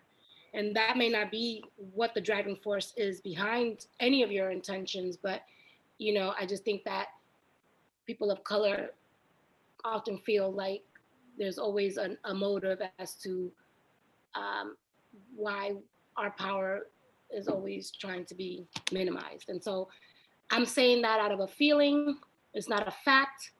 And but I have to always speak what's in my heart. And I know it may land the way that it lands, but I wouldn't be myself if I didn't name it. And so that's kind of why I'm struggling with this whole transferring of power situation, just because I feel that, it could be construed in so many other ways for those folks who are paying attention. So that's all I'll have to say about that piece. Thank you, Counselor Flynn. And then I'll go. Thank you, Councilor Edwards. Just to answer, to be brief on that question, I would recommend that when the mayor is elected, that in November, that mayor be sworn in as soon as possible, or as soon as the results are certified. I certainly know of all the candidates that are, this would probably be irrelevant, but I certainly know that all the candidates that are running would be able to hit the ground running to be mayor, and with the help of the city council and with the department heads, there'll be a transition to make sure that mayor is successful. And of all the candidates out there, there's so many great candidates, but I would like to see that mayor have the full function of the job, provide as much stability to the city, provide as much leadership to the city as possible. And that's my recommendation, Madam Chair. Thank you very much. I'm sorry, I meant to call Councilor Campbell before I go. Thank you, Madam Chair. I defer to the majority of my colleagues on this one. Thank you. Thank you. So just also wanted to also note that, again, the goal of today was to come to consensus, and I'm feeling there's consensus around several things. One, to maintain, well, there's consensus and agreement with Councilor Arroyo on, I think, 3 points. One, that the language should not be amendable. Two, that there should not be a permanent change in this.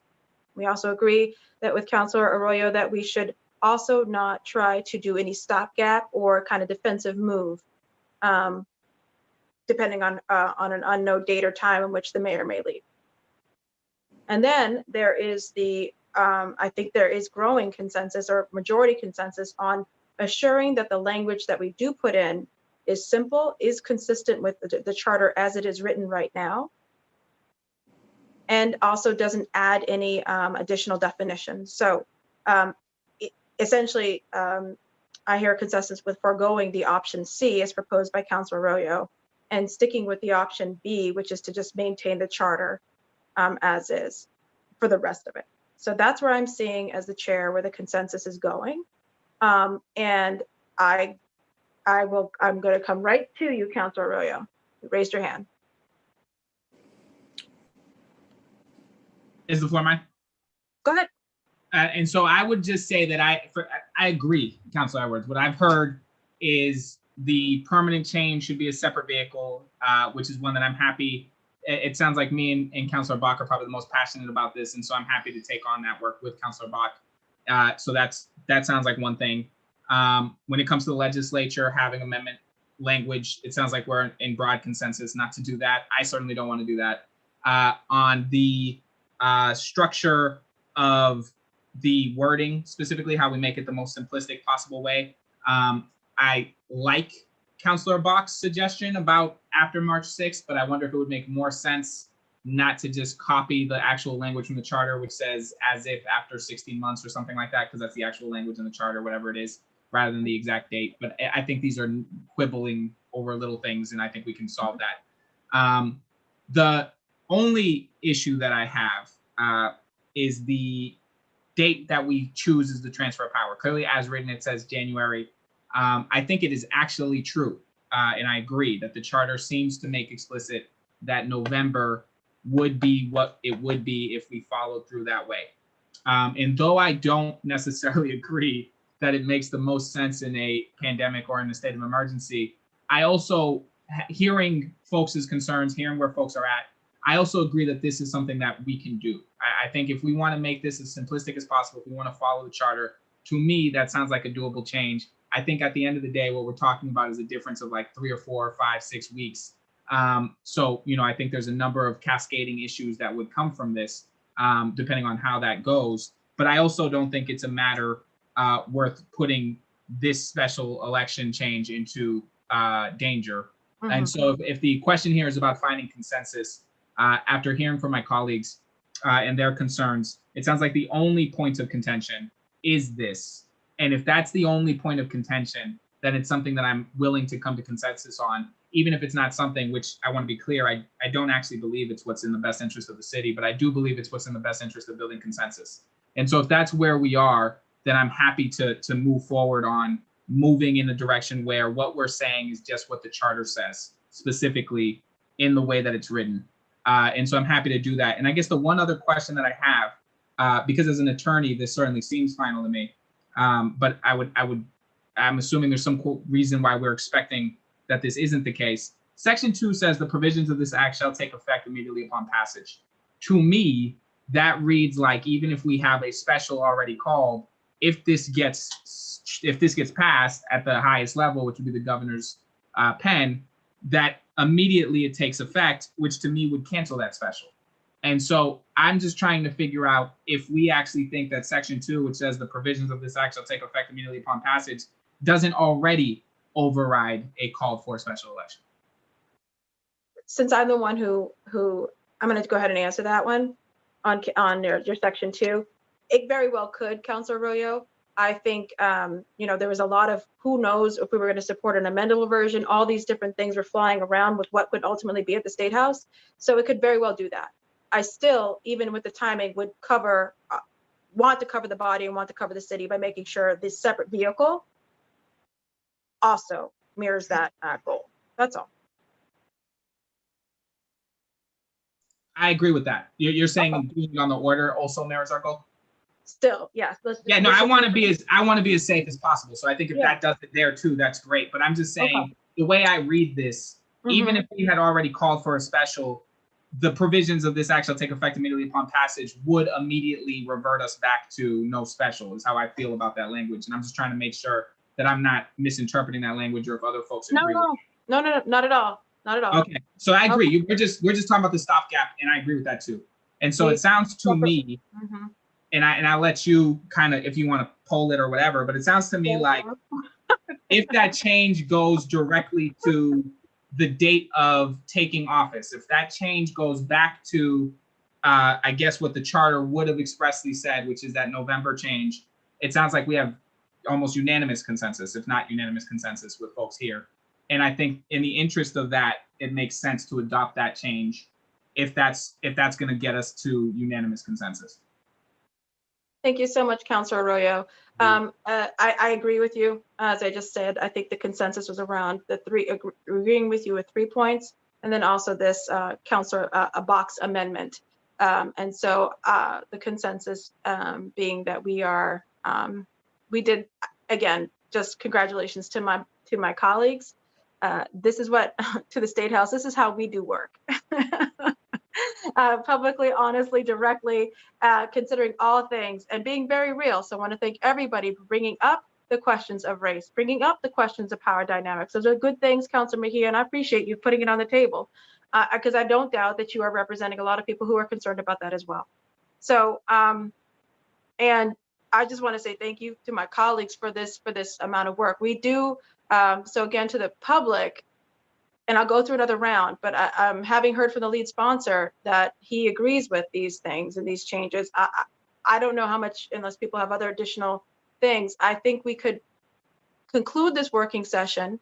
I will provide or draft a committee report with amended language to be filed on Monday, so that we can get this, so that we can get this filed and voted on Wednesday, February 3rd. So to my colleagues, unless you have any additional questions or work to do on this particular draft, I will close out this working session. So I don't see any hands raised. Just a question, Oh, Councilor. man. I should have just done it. You should have hit that leave meeting button. The question, good day, sir. The only question I have, because I think this was a very productive working session, I do thank all my colleagues for coming with their working hats on, is in terms of the final draft and the final language, what is the process now? Obviously, I would like to see and sign off on those, because if we're making amendments through the friendly amendment process, I'd like to sign off on what we end up doing. But you got it. So how do we do that? Is your office, how are we gonna handle that part? Yes. So for the public to know, through Christine, as Government Ops Chair, she's the attorney for the Government Ops Committee, right? And so what she does is works with the lead sponsor of any matter, whether it's Councilor Arroyo, whether it's Councilor Flynn, Councilor Flaherty, Councilor Mejia, and myself, to make sure that the committee report that we have to draft, which is a summary of the conversation, is accurate. And then also that the final version is also accurate and in line with the intent of the original sponsor and consensus of the body. And that's what Councilor Arroyo and I will be doing through Christine. Perfect. Okay. Thank you, Councilor Edwards. Madam Chair. Thank you. Councilor Flynn raised his hand. Yes, thank you, Councilor Edwards. I just want to say thank you to you as the chair for an excellent meeting. not having a special election, I know we'll be able to engage our constituents, but I also think it's critically important that our immigrant neighbors are engaged in this election, and having that time without the special election will help that matter. A lot of immigrants, especially in my district in Chinatown, almost have been inside for the last year because of the pandemic, social distancing. So I know they will be looking forward to engaging with the candidates, you know, in the spring and the summertime and fall as well. So I think this is a real good opportunity for our city. Boston works best when we work together. Thank you, Madam Chair. Thank you very much, Councilor Flynn. Councilor Mejia, then Councilor Braden. Yes, thank you to all my colleagues. Really do appreciate. I'm gonna go to Kennedy Box's class so I can learn how to do those PowerPoints. But no, seriously, thank you. This was really informative. I really do appreciate Councilor O'Malley too. He's good. But no, seriously, all jokes aside, thank you. I am curious though, because I don't really like surprises. So I understand that Councilor Arroyo has asked specifically about, like, I don't want to get to the voting day and then have a whole bunch of little theatrics when it comes to voting, like, oh, this, that, or the other. So I just want to be really clear that I'm walking into this because we all have agreed on some consensus that when it comes to vote, no one's going to come out the floor with some other surprise that I didn't talk about here in this working session, that I'm going to have to get a thesaurus to try to decode the Da Vinci situation when it's time to vote. So I just want to understand what for my own purpose, because it takes me a while to process things. I want to make sure that we're not going to, when it's time to vote, there's going to be a surprise, something that I didn't hear about in this session, that somebody's going to come out with some language that I'm going to have to, decipher. I just need that sense of understanding from this situation before I walk away. Like, I need to know. Thank you very much. So it's a procedural question, Councilor Mejia, and I really appreciate that, because as you are correct, people want to know how this plane is going to land, right? And so Councilor Mejia is correct that during our votes on Wednesdays, people may propose amendments. They may propose language to final things to be voted on. And some of those things are just to correct things, and some of those things are to change things. She is absolutely correct. I don't believe that is in any way, shape, or form anyone's idea. The whole point of having this working session today, this fast, was so that we got it all out on the table, any concerns people have, to hurry up so that there is nothing to be left for the floor to be had. And I can assure you that I am going to draft the home rule petition that represents the consensus that we have heard today. And if any of my colleagues, who it is their right, by the way, would like to propose an amendment on the floor without having shown the rest of us, I doubt that person will be very successful in any way, shape, or form after this much work to come with some surprise. All right, I appreciate that, Councilor Edwards, and I know that Michael Flaherty is shaking his head over there. So I know you're always good at raising your hand during those meetings, Flaherty. So I just want to see what you got to say about that situation too. I concur with the chair. Before you go, Councilor Flaherty, we've come too far to not go this far. We are going to get this done in a consensus mode. Before you also go, Councilor Flaherty, Councilor Braden's hand was up. Okay. And then you can go, Councilor Flaherty. I just want to thank you all for your sticking with it and talking through all these issues this afternoon and coming to consensus. I really appreciate the work that Councillor Bach has done. I really appreciate everyone's participation. The maker and the chair, everyone has done great work, and it's certainly been very helpful for me to get my head around understanding the procedures, and really thank you all. Thank you very much. Thank you. Councillor Flaherty.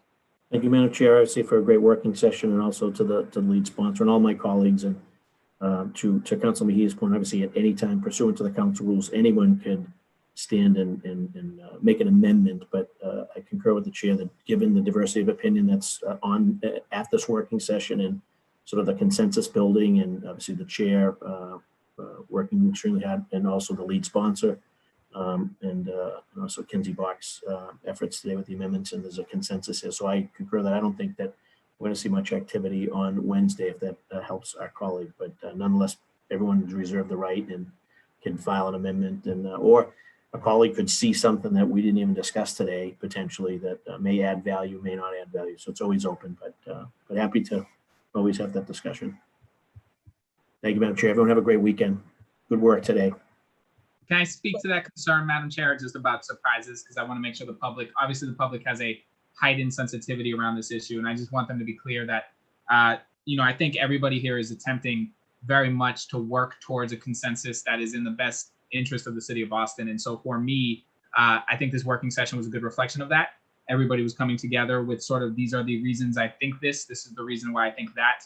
And so what I would just say is I support Councilor Mejia's instinct on that about, we've had last minute amendments. I would just say I would not be in favor of last minute amendments on this particular situation, just because of the amount of conversation that we've had around this. And I want people who are watching at home to understand that I'll be working closely with Councilor Edwards on whatever the final proposal is in front of the body, and that I do consider that document that will be presented on that day will likely be a very much a consensus document. And I'm hoping we are looking at as nearly a unanimous, if not a unanimous decision there. And I think that's where we've headed. So I appreciate Councilor Mejia's concerns. I share them, but I don't believe we'll have that arise. And so my hope is that we move in that direction. I just want folks to know that as the body, we've done a lot of work here to be very concise. And I think Councilor Edwards, whatever she presents on that day, will certainly be something that has been finalized in conjunction with myself, the maker, but also taking what we've taken from this body. So there's not going to be anybody